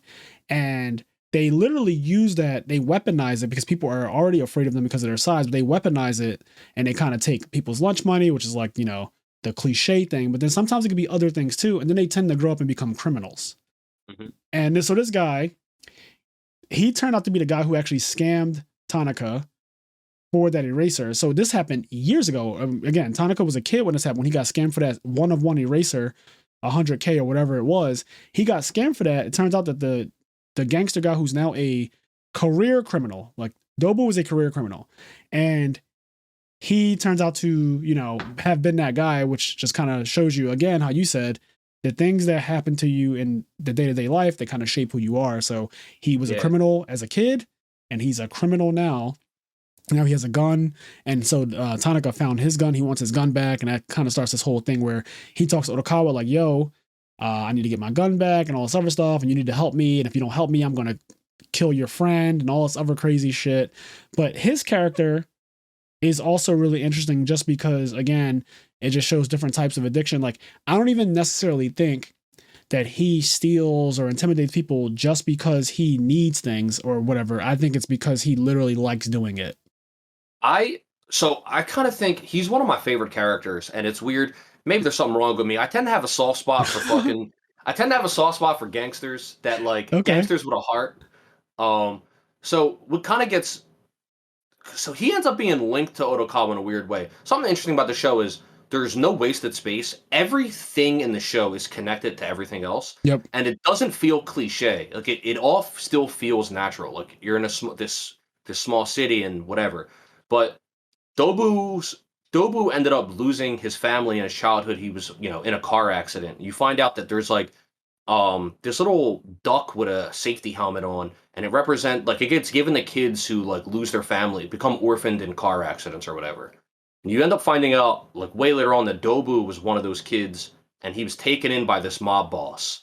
And this mob boss, he's obviously a criminal. He runs a Yakuza organization, but he donates a ton of money to kids of these circumstances that have become orphaned through these these automobile accidents. You find out Dobu is one of them, and he ends up with this extreme loyalty toward the Yakuza boss, and he does all these criminal acts and does all of these things and makes a bunch of money. But throughout the whole thing, it's kind of clear to me that he's doing it to give money back to his boss and to make his boss happy. Because also he knows that even though his boss is a criminal and he's a criminal, they also do something good with a lot of the money they make. Right. So it, even though they're doing bad things and they do things that could be irredeemable, they also do things with like a kind heart. And so there's like a dilemma there.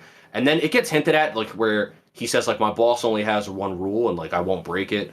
And then Otokawa says like, well, what is that rule? And he's like, I won't tell you. But you find out way later on.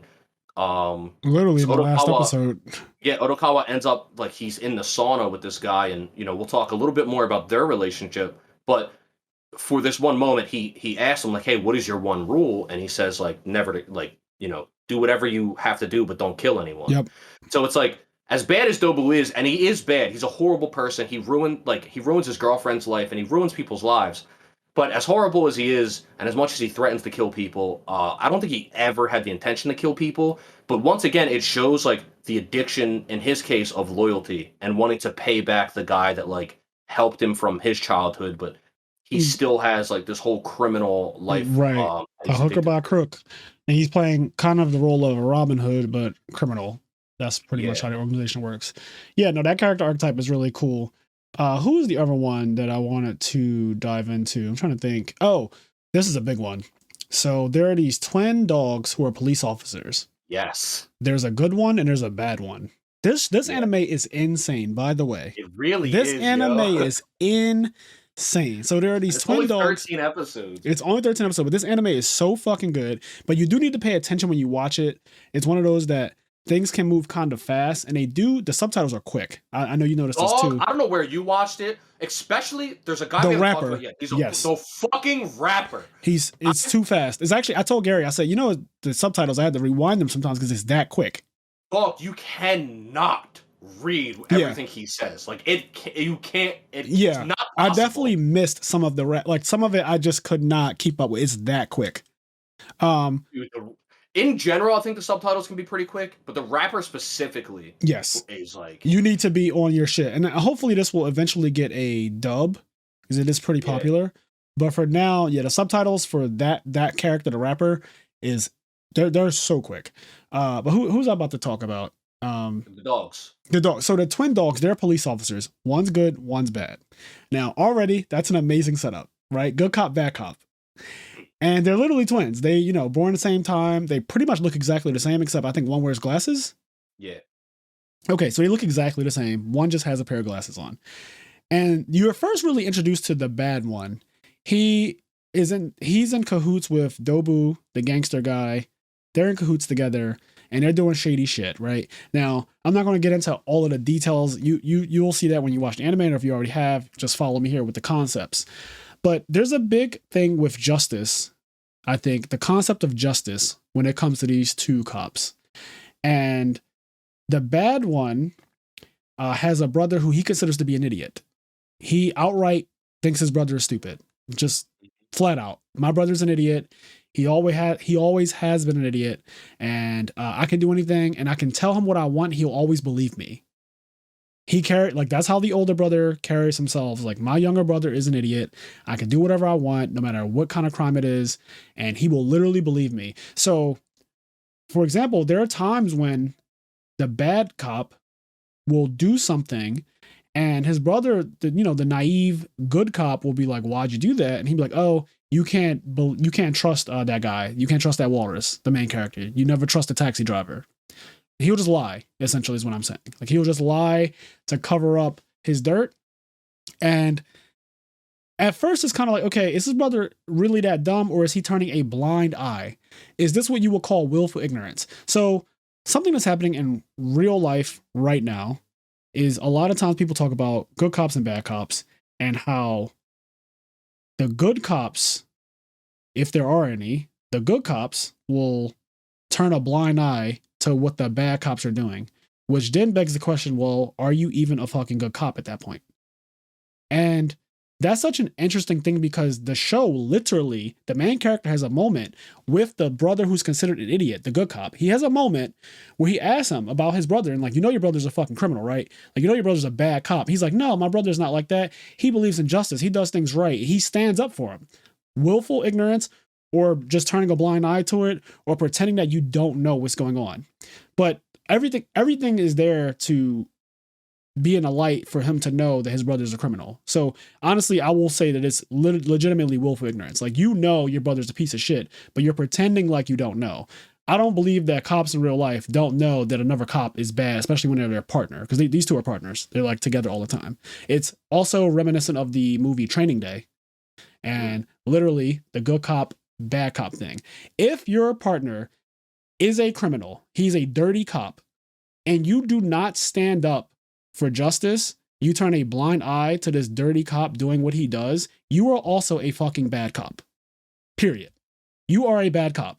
You are not a good cop because you don't do the same things that he does. The fact that you allow him to do the things that he does, the criminal acts that he does, plant drugs on people, profile black people, just all these like horrible things that cops have been known to do and have been caught doing historically.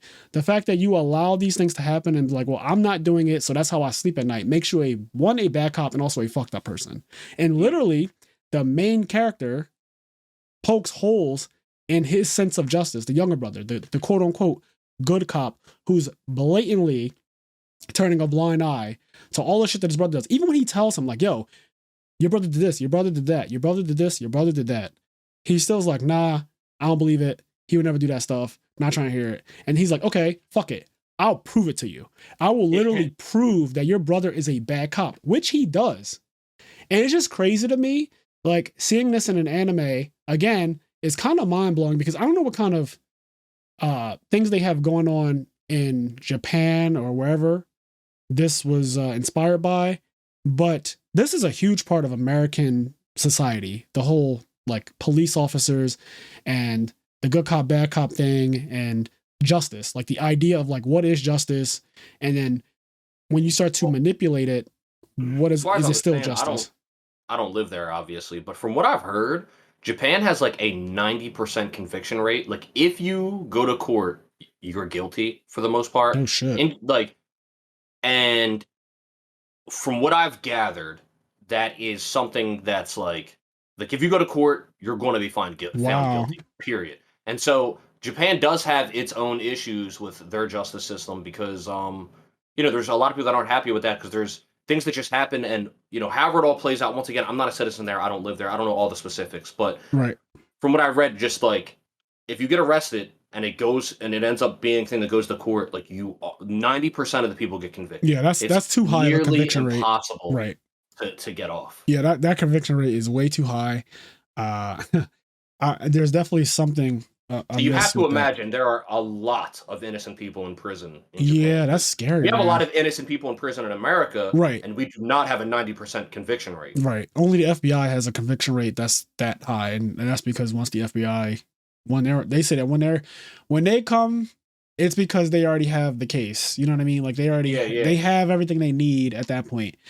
But so I don't know. And I know you can speak to this too because for people who don't know, I don't know if you want me to reveal. I was going to talk about. It's fine. Okay, your dad, like Kenny's dad, is actually a police officer. He's he's been a police officer for since you've been born, right? Like your whole life. He's been a cop for 30. I think he became a cop like a few months before I was born. Oh wow. Yeah. So like he became a cop and then pretty much had you almost immediately. Yeah. Oh wow. Around the same time. Yeah, that's insane. Yeah, so your dad is an actual, and me and you have a very similar dad. My dad's not a police officer, but the way our dads are, they're disciplinarians is how I would describe them. Like Kenny and I went through a lot of the same stuff as far as how strict our dads are, how they talk to us and everything. Like just, we have the same dad in that regard, but his dad is actually a police officer. And so and also your stepmom, your dad's wife is also a police officer. Yeah, they're both police officers. My dad's a sergeant. And on top of that, my family's pretty interesting in that I have a uncle-in-law, I guess you would call it. I just, would call him my uncle. But he was a detective. There was various members of my family. There's another distant family member. He was in SWAT. So I have a bunch of people in my family that are in law enforcement. And then I have another side of my family that are just like in or out of prison. Right. like people that are, going to jail or just came out of prison, etc. So it's an interesting dynamic, especially around Christmas time. I remember one year, this is a long time ago, but somebody had like just gotten out of prison and he was at Christmas and he was talking to my dad and they're talking to each other and I'm watching the conversation and I'm like, he is trying to figure out how the cop thinks and the cop is picking his brain to see Oh how the criminal shit. thinks. They're both talking to each other and they're both doing it in order to gather data. You could Like tell. it was, yeah, yeah, yeah. It was so funny. But anyway, it's funny that you bring that up in like in terms of justice. My dad right now is in internal affairs, which if you watch any cop show like Law and Order or whatever, they fucking hate internal affairs. Every cop show hates internal affairs. But and a lot of cops in real life don't like internal affairs. So But internal affairs, I assume, means cop on cop stuff, right? Like things that yeah, involve like other cops. they're the cops. Yep. They're like the cops come and arrest you, the internal affairs arrest the cops. That's interesting. Okay. So they're the cops for the cops. Yeah. And there's a lot of people that don't like them. And I'll never forget one day my dad, this was like right after he got into internal affairs, and one of his friends was over. It was like, I don't know, we just had some people over and they were talking to him and they were like, hey, are you worried that like other cops aren't going to like you or that you're going to lose a lot of your friends because you're in internal affairs? I'll never forget what my dad said. He said that when I became a cop, I wanted to catch bad guys. And he was like, if a cop doesn't like me, and he said something along the lines of like, all of the people that didn't like me were criminals. If there's a cop that doesn't like me because I'm internal affairs, he's a criminal. And he was like, I arrest criminals. Like Yeah. it was I don't remember his exact quote, but that's basically what he said. And I'll never forget it because he was like, any cop that has a problem in internal affairs is probably a criminal. Like he was just like, I'm just doing my job. And my job is to arrest criminals. Right, because a lot of people believe in, well, not a lot of people, but like there are a group of people out there who believe in that whole blue wall of silence. And you hear a lot of this fucking meme shit about how, cops don't give up on other cops. Like even if you know that the cop is doing something wrong, you keep that blue veil of silence, that blue wall, I think they call it, or some shit like that. I don't know the exact terminology for it, but it essentially means that if you are a cop and you know another cop is dirty, you don't turn in one of your own. You don't turn your back on one of your own, which is fucking insane. Like that entire ideology is insane. So for your dad to say that is like essentially going against that whole like, oh, I know this guy's dirty, but blue wall, can't say anything. Yeah, it's interesting. I remember, not. I mean, I don't know. We're already talking about political stuff, but not that I can't. I always forget his name. But the guy who the had his neck kneeled on for fucking 8 minutes. George Floyd. So I remember when that happened and everybody was talking about it. I'll never forget when the video came out and different people were watching it. And then, like one day, I was at like a family party and there's different people, a bunch of people there. Some people saying like, oh no, like the cop was doing a standard procedure, and then like other people saying like, no, what are you talking about? And so once again, the way my dad talks to people, is like it's so interesting the way he kind of like dismantles what people are saying. So there's people there that aren't cops, aren't in law enforcement, aren't in the military, and they're saying, no, he was doing standard procedure. My dad was like, I've been on the job for 30 years, and he talks about it. He was like, if I was at that crime scene, if I was the sergeant on the scene, that man wouldn't be dead. Like, that simple. He was like, I've arrested people my entire life. He's like, never once have I had my knee on someone's neck for 8 minutes, and never once have I needed to. And he talks about all these crazy situations where like, holy shit. And he's like, there was never a situation where you would have to do that. And he was like, and even if there was, you wouldn't need to be there for 8 minutes. Like, he was just like, he was like, if I was the sergeant, like, that man wouldn't have died. Regardless of whether or not that guy's a criminal and he's going to prison, whatever. He's like, but if I was there, he wouldn't have died that day. Yeah. Like, that simple. So he was like, you random person that's telling me it's police procedure. I've been a cop for 30 years. No, it's not. Like, fuck off, right? Yeah. Like, you can lie to civilians, but you cannot lie to me. I've been doing this for 30 years. Yeah. So he was like 100% like that just shouldn't have happened. So yeah. And I think And just to wrap up that whole thing, because we're not a political podcast, but sometimes nerd shit, OddTaxi, this anime crosses paths with some real life political shit, and we have to talk on it.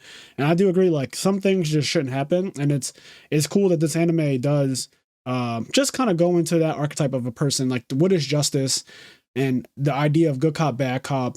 I don't know. I just didn't expect it, and to see that shown here, and also, anime can go a bit far. Like they literally make the good cop dumb. They like he is an idiot. Like his brother's not wrong. He is pretty much he's a simpleton. And so they do make, and then they make the bad cop. He's very cunning. He's also pretty intelligent.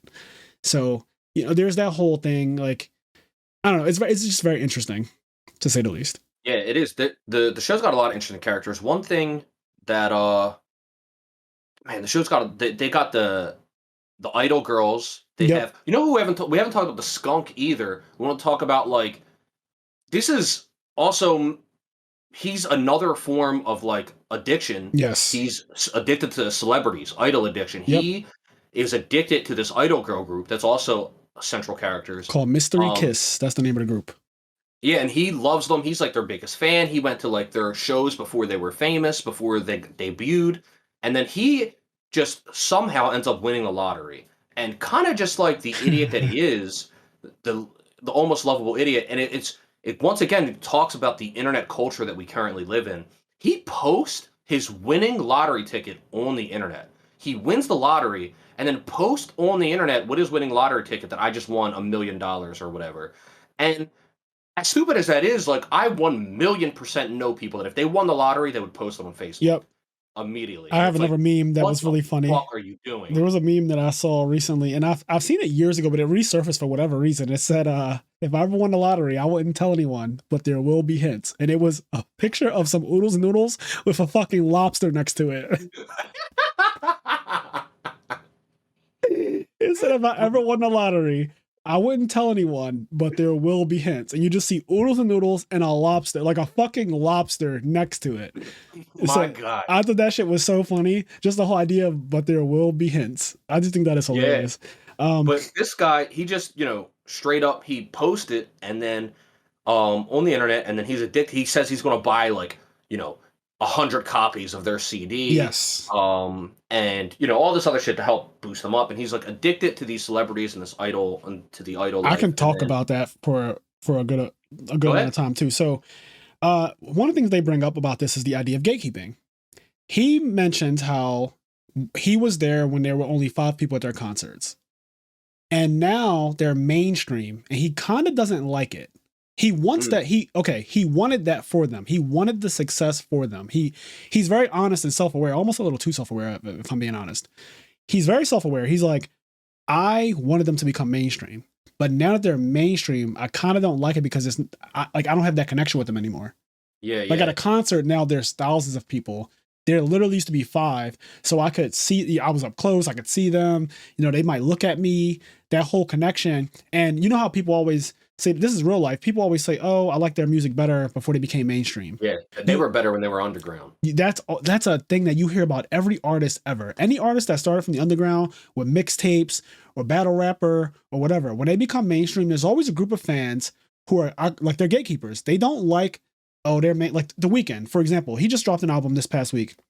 And I think that album straight through like 10 times now. Bro, on my flight, such an amazing album. I think it's a 10 out of 10. On my way to Cali, it's the only album I played, and I had it on repeat. And the song "Take My Breath" with my Beats headphones on with the bass on blast. When I tell you that song, when you have the volume up loud, that intro, they just like the beat, because it's just a beat for the intro. It gives me Michael Jackson vibes, which is obviously what he was going for.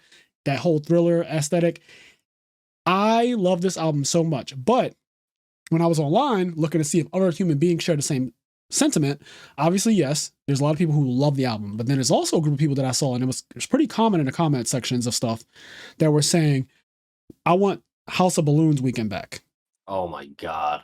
Listen, I like House of Balloons too, but Jesus fucking Christ, he's made so much good music. Yes, he really has. And every artist has. I miss the old Kanye. Like that whole, you listen to Life of Pablo, so you know that's a little poem that Kanye put in there. The whole thing rhymes. It's actually amazing, but it talks about the whole idea of people, your fans, begging for you to be back to when you first started. But like people evolve, people change, people grow, and they should be allowed to. For to want an artist to stay the same is so selfish. It's real. It really is. Or and it is weird too because those people, those same people will be like, "Man, like all the music you listen to is trash. Like this guy, The Weeknd, he's so much better. Like he should be mainstream. It's not fair that he's not mainstream." And then he becomes mainstream, and they're like, "He was so much better when he was underground, man." Yeah. Flop. You know what I mean? And they just flip flop And they don't even and listen to their new stuff. So it's kind of interesting because a lot of times these people do not listen to their new projects. They'll play them maybe once and be like, "This is trash." They'll just mm, write it all. I don't think that, first of all, I don't think that any album should be written off after one listen, honestly, unless it's, I don't know, like Rebecca Black, It's Friday or some shit. I don't know. Like, it has to be so fucking cringe to be like, one listen, I don't ever have to listen to this again. To write off an yeah. artist. Or if it's just not your style. Like there's some music that's like in general metal isn't my style. I've heard Right. some very select metal songs Yes. that I liked, but very select. But, Overall, I don't like metal. yes. And so when I that's hear fine. metal, I don't need to hear it again to be like, "Oh no, this is good." It doesn't sound. I don't like it. Yes. If And you that's like fine. it, that's fine. It's just not me. Let me add some context to what I'm saying. For people who are fans of an artist, right? You typically like this artist's music when they come out with new music. To give it one listen and say this is trash because it doesn't sound like their older music. I'm talking about those people. Let me add the context to it. Not just anyone who listens to an album, no matter what it is, because I'm not listening to death metal. I'm just not. But like people who like death metal, like if they listen to a death metal group and now they drop new music, they're like, "Oh, this is trash." One listen, throw it away. I think that's just ridiculous. Same. And I get nostalgia feels good to everybody. Everybody likes nostalgia. We all experience it the same way. Every human being in the entire world. It's crazy. There's songs, this has to have happened to you. There's songs that when they came out, I did not like them. And now 10 years later, if they come on like YouTube Music or whatever, I'm like, "Yo, this song's the shit." Yep. Like, because you hear it, and part of it is nostalgia. Because you now remember a song from 10 years ago, and even though maybe you didn't like it 10 years ago, you kind of groove with it now. And now you're older in a different place, so you might just actually realize like, "Oh no, this actually was a good song." Yep. But yeah, so this character, the skunk, he is obsessed with celebrities, and that is a archetype of human as well. There's a whole group of people called the Beehive. I happen to be an honorary member, but I wouldn't say I'm crazy enough to I would not argue with anyone online about Beyonce, not seriously anyway. Like I just kind of, I'm not going to go that far. I made one comment one time on Facebook for somebody, and I just was like, I'm never doing that again. Like that's just it just feels yucky to me. It's a little too far. Like I love Kanye, I love Jay-Z, I love Beyonce, I love Drake, I love Travis Scott.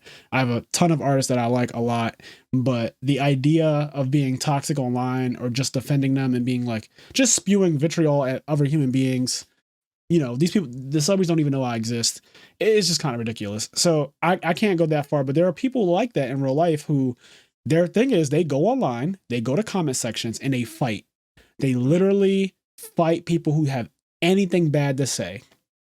And you see this a lot, at least, you know, in the rap and R&B community, like Nicki Minaj fans, they go at Cardi B and, you know, that type of thing. Like you see a lot of that going, the barbs versus the carbs, as I call it. Like they're just like a whole thing. It's the whole thing. It's just the whole thing. You're over there laughing, but it's just like the barbs and the carbs, they just go at it. And I don't know. I sometimes I'll read it and I'll laugh because they say some of the most witty shit ever. It's just kind of funny to me, but it's also not funny because it's just toxic. It's just toxic. Yeah. So this guy is obsessed with Mystery Kiss, and he's obsessed with the idea of the way they used to be, but he also wants them to be successful. And there's that ambivalent nature where two things are fighting against each other. You want them to be mainstream, but then you also don't want them to be mainstream because then you won't have that special bond with them anymore. You won't have that special, almost one-on-one relationship with them. So he brings that up, and I thought that was it's not a long part of the anime, but it's just a part of the anime that I noticed, and I was like, wow, that was actually so cool that he said that. There's a lot of little things like that. We haven't talked about probably my favorite character other than like Otoka. Like my top 3 favorite characters are the main character, the Walrus. I like Dobu a lot, but then my other like probably favorite character is the one comedian, the short fat comedian from the Homo sapiens. Yeah, I know what you're talking about. He's an old man and like he's another old dude and he's just like trying to make it. He's trying to follow his dream. He's trying to become this comedian, and his partner, he ends up kind of accidentally his partner's heart's not really in it, and he ends up accidentally making it. He ends up being like a guest on a TV show, and then he ends up hosting a TV show, and he doesn't really even have much drive or ambition. His girlfriend, who ends up being the lead singer of Mystery Kiss, even says like, "Hey, you don't have to be successful. You don't have to do anything. I'll take care of you." And then he doesn't have any drive, but he ends up becoming kind of popular on the internet. He ends up being on TV shows, and his partner, the one that really wants to be a comedian, they're supposed to be doing the show together, and the one guy's just not putting any effort anymore, and he just really wants to make it. And you can just kind of see like he's just an old dude trying to follow his fucking dream. You know what I mean? And like life is kind of going in different directions, and he just kind of has this funny, dry sense of humor. And I could add something to that too. So you keep saying he just wants to live his dream. He just wants to make it. I do admire that type of person, the person who is trying to figure out the new world. Things change so rapidly now. The algorithms change. People talk about the algorithm all the time. You know, it's just like it's like a meme term at this point, the algorithm. What does the algorithm want? If I try to start a YouTube channel today, the way someone else got famous, you know, the way Ninja got famous on Twitch it's not easy to follow that. You know, like people think that, oh, if I just do what Ninja did, I'll become Ninja. That it doesn't really. The game has changed now. You have to do different shit. You can't just do exactly what Ninja did and expect to be famous off of just that. And so the idea of him being like this older guy who's trying to figure out the algorithm is really cool, because that is the type of person. People are trying to make it, and you want that big break. And he literally goes through trial and error. He thinks that certain jokes are funny to him, but they're not universally funny, so they don't land well when they go to perform them. And that's like a real thing. Sometimes people make YouTube videos or they post pictures on Instagram and they do certain things that they expect to have a certain level of return from it, a certain level of engagement. And it doesn't get that. And it's because that's not what people are into. And I'm into fashion a lot. And if you look at my Instagram, I think I have over 150 posts now. They're all fashion pictures, every single one of them. Like pretty much every single one is like me posing with a different kind of outfit on. I change how I look very often. And, you know, a part of me is definitely, or has been, especially in the past, like obsessed with the idea of figuring out what the algorithm wants. Like, what do people want to see fashion wise today? You know, last year, 2021 and 2020, I would say it definitely was a lot of vintage. People were doing a lot of vintage shopping. And then before that, it was a lot of designer streetwear like Balenciaga and that whole thing, that aesthetic, Off-White, Easy, and, you know, so forth and so on, Supreme and everything. Like, the algorithm wants different things, and people who are promoting those brands, they kind of float to the top, and people who aren't, their pictures get like 10 likes and they're told to fuck off. And so this character in the show is really obsessed with the idea of making it and trying to figure out what works, and he just can't get it right. And it's kind of unfortunate, sometimes hard to watch, because a lot of people have been there, just trying to do different things and wanting success, wanting fame, that type of thing. I know in a small world, like in a macrocosm, people who play Yu-Gi-Oh! Everyone wants to be a YCS champion for the most part, because with being that comes notoriety. Mm-hmm. And, you know, sometimes you try certain things to do it. You might try weird decks. You want to be different, so you'll never play meta. You're just trying to figure out what works for you to get you that notoriety, whatever that means for yourself. And sometimes it's a struggle. Like sometimes it's honestly a struggle just trying to be different and trying to stand out. Is not easy. People do that. There's a lot of people that like they want to be known because like I play this deck and I'm gonna make it with this deck. Yep. Or you know, if they're playing Street Fighter, it's like, you know, maybe T-Hawk is bottom tier, but like no, I play T-Hawk. Yep. I'll fuck you up with T-Hawk. And when they lose, they go, "Well, I'll play T-Hawk." So it's a double-edged sword. If they win with T-Hawk, they're like, wow, you got beat by T-Hawk, he's bottom tier. But if they lose, they get to go, oh, well, I'll play T-Hawk anyway. Must be nice to have a fucking frame 2 grab or whatever, you know, whatever makes another character really broken. But yeah, so that archetype of human definitely exists. The person trying to make it, and they don't exactly know what it is to get the algorithm on their side. That's a thing. That's a real thing. Whatever. So let's talk about because we're going to be wrapping this up soon, but we could talk about the Mystery Kiss situation. And like we said in the beginning, this anime is set up as a murder mystery where one of the pop stars in Mystery Kiss. So they starts What's off. interesting, real quick, we haven't talked, even though it is set up like a murder mystery, that goes to show kind of how much depth is in these 13 episodes. Yes. We haven't really talked about the murder mystery aspect at all. We've Yeah. talked about all the other concepts that are in the show that kind of wrap it all up. The show has a lot of depth, but yeah, we can get into sort of Yes. We both big shit. highly recommend this anime, if for nothing else than just to, I don't know, it made me think. It just made me think about myself and also society and the things that we put importance on, like the internet, social media, going viral, clout chasing, addictions, games, exclusivity, bullies, just everything. Like literally, it made me think celebrities, obsession with celebrities, that whole like everything. So Mystery Kiss, the main idol group in the anime, one of them was murdered. And they kind of set it up where you think it's the main character in the beginning. But Yeah. But that's a red herring.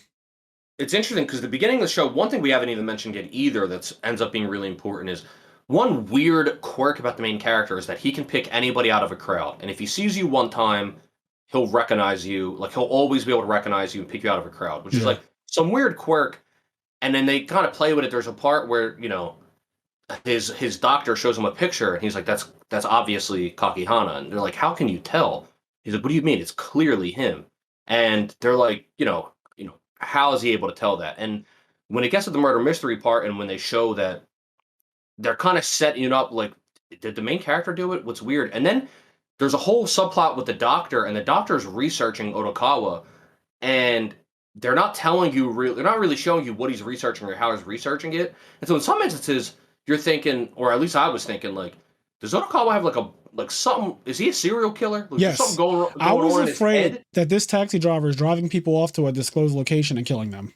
Yeah, because like the way the doctor's researching them and the way the show sets some stuff up, I was like, there's on one end, there's no way there's like anything wrong in terms of Odokawa being crazy or evil. But on the other end, the way they're setting this up, it's like, is he a fucking serial killer? Yeah, they want you to think that. At the end of episode 1, he talks to his closet. He says, if you want to leave, you can leave now. Like, I won't stop you. Yeah, and the episode just goes off with that. After hearing about this girl who has been gone at the time she was missing. And was in his taxi. Yes. Was proven to be her last known location was in his taxi. Yes, her last known location was literally in the backseat of his car. So that's like a whole thing that's in the back of your mind while you're watching this. And with Mystery Kiss, so the girl's body ends up being found early in the anime. So she's been murdered. And Mystery Kiss has replaced her with a girl that looks pretty much just like her, but even if she doesn't, they're forced to wear masks in public 24/7. So essentially what you have happening is the manager of the girl group, so in this case, it would be like Beyonce's dad who managed Destiny's Child. He said, listen, we don't know what's going on with her at the time when she was missing, but you know, while she's gone or while she's dead or whatever, for the sake of the group's success, we're going to replace her with this new girl. We're going to make you guys wear masks so no one can really tell. You're going to look exactly like her, you know, dye your hair, do whatever you got to do, but make yourself look exactly like her, pretend to be her. And so that's a big plot point of the anime is the murder mystery and the girl that replaced her, whose real name is Sakura, right? I think her name is Sakura. And yeah, it's like that or like Sakia. It's something like that. Yeah. So essentially, the whole thing with idols is there's a scene where the girl who replaced the one who died, so the one who died's name is Mitsuya, and they're cats. The whole group is cats. It's 3 cats. The girl who died is a black cat, and the girl who replaced her is also a black cat. So they do look pretty much the same. Like, honestly, when I was watching it, I really couldn't tell that they were different for the most part. Like, it had to be pointed out, like, that's not the same girl. Anyway, to get to the point, this is another type of human being, and it's the human who is obsessed with success to the point where they will do anything to get it. Mm-hmm. And there's a conversation that the replacement cat has with her mom that they show. She's on the phone and her mom says, do whatever you need to make your dreams come true. Yep. Because they're kind of poor. They don't have a good life. Right. And it gets revealed, like, she goes for like the auditions for Mystery Kiss. She ended up being in 4th place. And so the three idol group that is Mystery Kiss was like right out of reach for her. She ended up being in 4th place And go ahead. Yeah, so there's 3 cats who are in the group. She was the 4th, so she didn't make it. She didn't make the cut, but she still wanted to be obviously in the group. Now, within the group, the people who actually did make it, there is another girl who is essentially the Beyonce of the group, and she's really good at everything, and they want to make her the star of the group, like the middle. She'll be the middle. She'll be the Beyonce.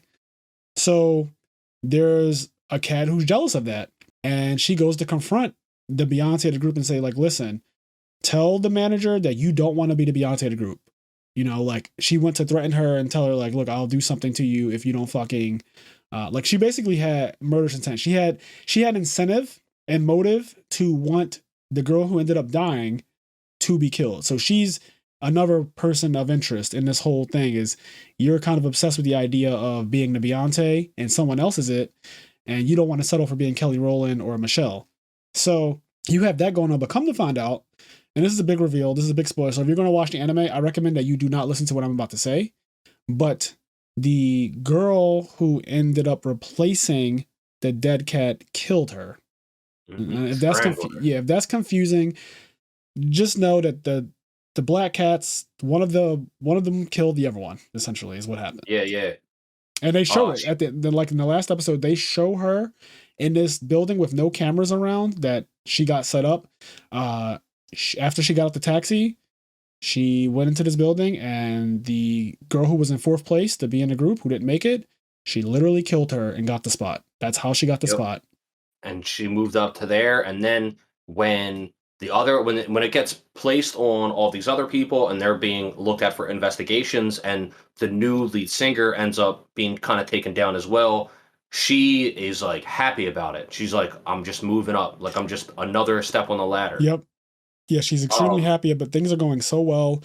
But there's one loose end, and the anime kind of ends with that loose end, because the only person who actually knows that she's the killer technically is Odokawa, the taxi driver.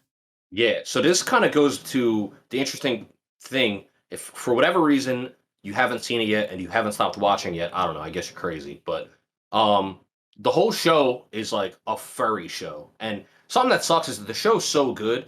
I feel like I've come across this now a couple times. It's becoming more common where it's a show about animals, and then people are like, I don't want to watch that, I'm not a furry. And you're just like, you're an idiot. Just watch it, it's really good. Right. But yeah, the whole show is about animals, but here in this last episode is where you kind of find out that Odokawa has a mental condition. He was in a car accident when he was younger, messed his brain up, and it gave him something called visual agnosia. Yeah, and he is seeing people not as humans, he's seeing them as animals, and that makes him more comfortable, because when he was younger, he had trouble. He was like a fat kid, he had trouble dealing with other people, and he got made fun of.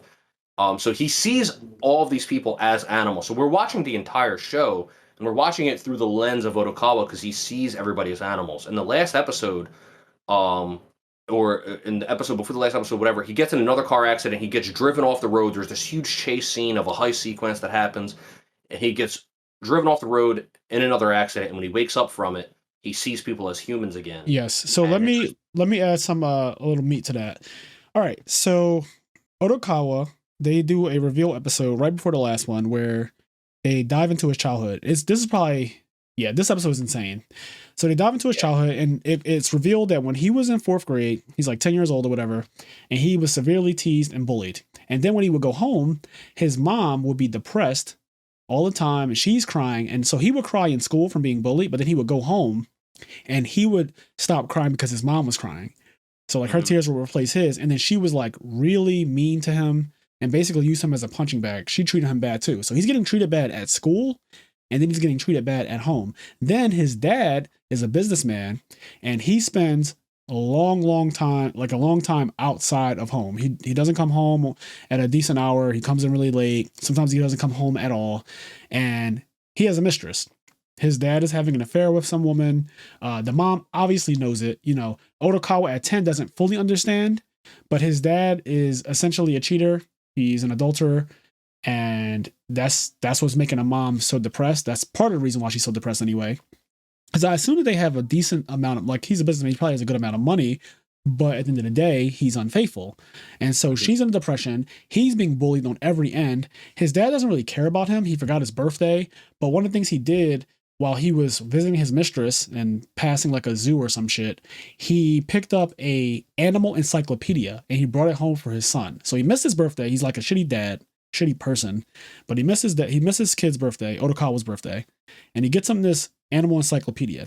And Otokawa obsesses over it, and he always wants to go to the zoo, and he likes the idea of that. So his dad literally would drop him off when his dad would go to see his mistress. He would take Otokawa, his son, with him, but he would drop him off at the zoo because it was convenient. It was like near where she was.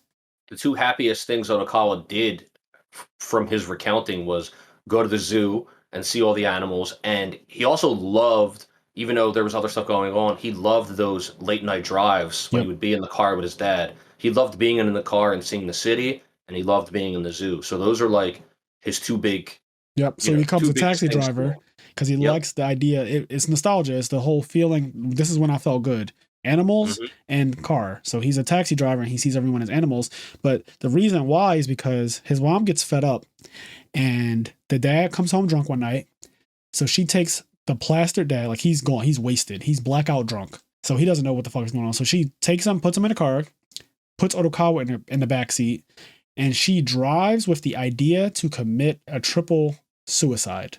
She drives off the road and into the ocean, drives the car in the ocean. Both his parents die, and he survives. But when he wakes up, he has amnesia, and he has this condition called visual agnosia. And that makes it where he sees everyone as an animal, and that makes it where he's able to cope with his reality now, because he really couldn't socialize before when he saw everyone as human. He was a recluse, essentially. He was teased and bullied. So the way that he deals with people is to see the entire world, every human he sees as an animal. And he says things throughout the anime like never trust a calico cat and just all these other things. And it's interesting because as you're watching it, you know, you're just thinking it's an animal show, and he says shit like that, and you're like, what? But if you pay attention, nobody else in the show ever refers to anybody as animals. Yes. And you don't realize that till later. And there's even parts where, like, he will say something, like, he said something about, like, never trust a cat or whatever. And I remember Dobu saying, like, what? Like, I remember him saying something, I think he was with Dobu, and Dobu even saying, like, what are you talking about? There's another part, too, that really made me think. You see birds flying at one scene. Yeah. You see regular birds flying. And that, to me, told me that something was off more than like almost anything else. I don't know why, but the visual of seeing regular birds that are not talking, they're not people, they're not people-like. Normal ass birds. They were normal birds. Something about that, I was like, oh wait, so this world has regular animals as well as talking animals? So that made me think something is definitely off with the whole animal thing. I didn't know that it was going to be what it was, the visual agnosia thing. Like, I couldn't predict that, obviously. I'm not a fucking, I don't know, I'm not Yagami Light or whatever. But but there are clues, like you said, there are hints. There are certain things that you could pick up, like something is up with the animal thing, and maybe the world isn't actually like that, or you might draw some kind of conclusion about the animal thing. But come to find out, he almost drowned, and I guess the brain damage, coupled with the depression that he was going through as a kid and the teasing and stuff, his coping mechanism was to see everyone as an animal, and that's what he has. So the whole anime is shown to you, episodes 1 through 12, where everyone is an animal, but then episode 13, they revealed the human form, the human version of every single character in the show, which is so fucking cool. It's really cool, man, because the show isn't an animal show. No. Like, it is, but it isn't. Yeah. And it's such a cool twist. And obviously, you can never tell anybody that, right? You just have to make them watch it. Yes, because that's part of the joy. It's such a cool fucking twist, and when it happens, you're like, holy shit! And then also, like, the whole thing, you know, because they show him in the in the sauna with the mob boss, you know, early on. Yeah. But it's cool because eventually he finds out, like, the mob boss, that same mob boss is the one that helped him when he was younger. And he ends up, like, giving money back to him, and there's just all these really interesting things that yes, there's so many things to touch on. We could honestly talk about OddTaxi for another hour, because there's so many character archetypes to talk about that we don't even really have time to touch on. But the purpose of this episode of the podcast was really to get you guys, one, people who have seen it, you know, these are our thoughts. Let us know what you think. We can continue the conversation on Discord, the IMNerd Discord. So if you're on our Patreon, you get access to the Discord server. and we can continue the conversation there because I really did like this. Kenny clearly does as well. But yes, there's so many cool things at the end. Seeing all of the characters in their human form was really cool. I actually paid extra attention because I was like, oh, I want to see if I can tell who's who in their human form. You're trying to pick everybody out. Yeah, I did that for sure. And what's cool is that if you paid attention to the anime, you know who every single character is in human form without them having to say their name, which I think is that's like, to me, that's not only brilliant writing, but just like brilliant characterization. Yeah, and they did, because there's some characters that they didn't blatantly say their name. Yep. They just kind of showed them. You got to just kind of you just have to kind of know, like, that's who that is. And it was really, really, really well done. Yeah, I think it's fantastic. Also, like, it's cool to see how, he sees everybody as an animal, and then he almost drowns again at the end of the show, and then he wakes up and everyone's human again, so he's able to, like, cope with, I guess, reality. But, when he's seeing these people, they kind of look like the animals that he saw them as, for the most part. Like, some of them, there's one in particular who just does not look like, he doesn't look very much like the animal version, but almost everyone else does, which is really cool. Another cool aspect is, they build up his closet for a really long time. Yeah. It's like, what the fuck is in his closet? And something that's interesting is that I don't think, at least in my opinion, it wasn't blatantly ever said, but I think what the show is trying to say is that he didn't even know what was in his closet in a way, because it builds up this whole mystery about what's in his closet, and at the end, you find out it was just like a black cat. A regular cat, yeah. So it was a black cat, which is funny because... What's interesting is that the whole thing was like a black cat was murdered, and in the opening, what's so cool is the opening shows like him with a black cat, but at your time of watching it, you just assume it's like an allusion to the black cat that got in his car and got murdered, but really it's the black cat that's, in his closet. But it's also interesting because, like, he was also kind of scared of the closet throughout the show. He was, yeah. And what did he see that cat as? Like, what did he think was in his fucking closet? Right. Because he was talking to it. He was like, you can leave whenever you want. And he would, like, leave food out for it. And it brings up this interesting idea because when he finally sees it and he goes home and at the last episode, he, like, goes and he's kind of scared to open his closet. When he sees, he's like, oh, thank God. It's just I was going to say that. I was about to say, there was a moment where he was relieved that he did not do anything. Yeah. Like, almost that he didn't know if maybe he did have a part. Lock a human in his closet. Right. So he was really relieved that it was a regular black cat. And we don't know what he saw it as because you don't see it until he sees everyone as human again. So his condition, the visual agnosia thing, is gone. And now he sees everything. Animals are actually animals, and humans are actually humans. So this cat, like you said, we don't know what the fuck he saw the cat as. Yeah, but he was scared of himself in that. But and then to go back to what you were saying earlier, the fucking show ends on such a cliffhanger, man. Like, it ends. Yeah. So the actual killer, the Sakura girl who killed Mitsuya, the girl in Mystery Kiss, whose spot she ended up taking. She gets in the back seat of Otokawa's car, in the back of his taxi at the very, very end. And she knows, like, who he is. She knows that he is the only person that can really tie her to the killing of Mitsuya. Yep.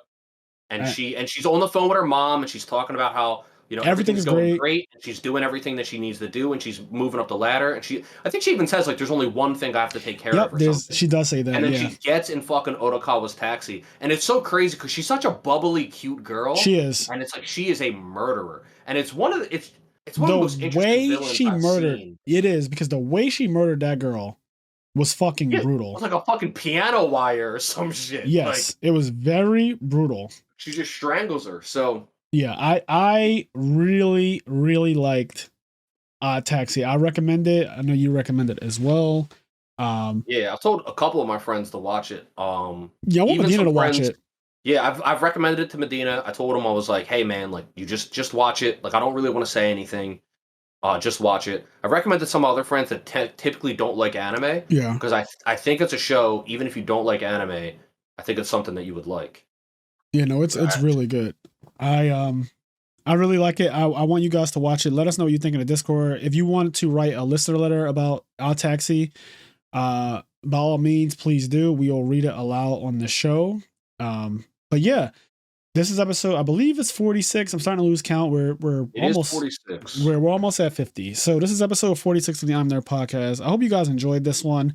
It's Also, just real quick, shouts out, because I just realized, shouts out, maybe you remember, I can't remember his name off the top of my head, but we got a listener letter from somebody that like double suggested us to watch this. Because we had heard about it, and then somebody was like, hey, like watch OddTaxi. And so part of the reason why this episode even exists is because of that person that wrote in, and I'm having trouble remembering. It's actually, I think it's Vincent Zen, because I see, I see a listener letter from a while ago, December 7th, that says anime suggestion, and I see it says Mushoku Tensei in there. I know that was one of the things that he brought up. So, OddTaxi and Mushoku Tensei. Thank you, Vincent, for yes. Thank you for sure, Vincent. Thank you so much for recommending these two anime. In fact, so I finished OddTaxi a couple weeks ago, but Mushoku Tensei, when I wasn't listening to Dawn FM by the weekend on the flight, I watched Mushoku Tensei, and I watched about eight or so episodes during my trip,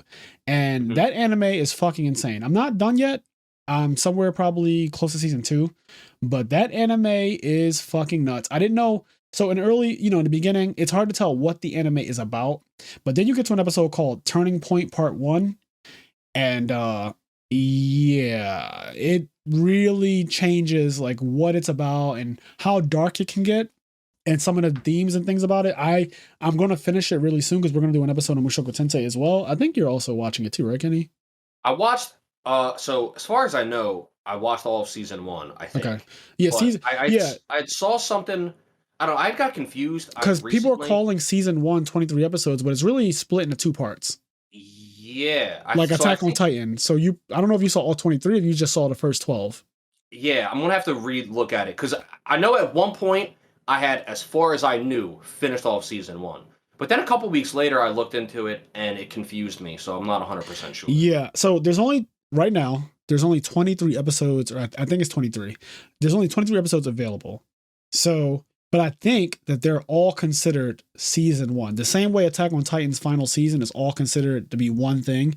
Literally how we talked about in our last episode, how it literally picked up where it left off. Like, it didn't even seem like, oh, this is part 2 or anything like that. It literally picked up Eren transforming, screaming his lungs out, and fighting. As if we watched the last episode last week. Yes, literally like that. So I know I said the word literally 15 times just now. But anyway, all right. Well, as I always say, do the things that make you happy, guys. Cool. Thanks for rocking with us. If you want to show support, subscribe to us on Patreon at IMNerd Podcast. Write and listen to us at IMNerdPodcast@gmail.com. Check out our YouTube channel where we post the podcast and things like that. But yeah, we love doing this. We're going to do more Yu-Gi-Oh! Talk episodes, more anime we got coming down the pipeline. And we also have to talk about Master Duel at some point, because that just dropped. Yeah. So I heard it's got a weird format. It does. So we'll talk about that. What I'll probably end up doing for Master Duel is after about, maybe a week or 2 weeks, I want to bring on someone who's been playing it religiously as like basically a Master Duel expert. I want to bring them on and then talk about it with them, because I am not playing it right now. I might hop on it actually though, just to like dabble with it because it's free and everything. But I know that there's like, there's a pay to win aspect of it too, as there is. I mean, they have to make money, right? So there's definitely going to be something that makes you spend money, I think. And if at the very least, I know they're going to have tournaments that cost money. But I do want to hop on the Master Duel conversation. I know that's a really big thing going on in the Yu-Gi-Oh! Community right now. I see it all down my timeline, so I do want to talk about that. But yeah. All right. Well, peace out. So long, Gay Bowser.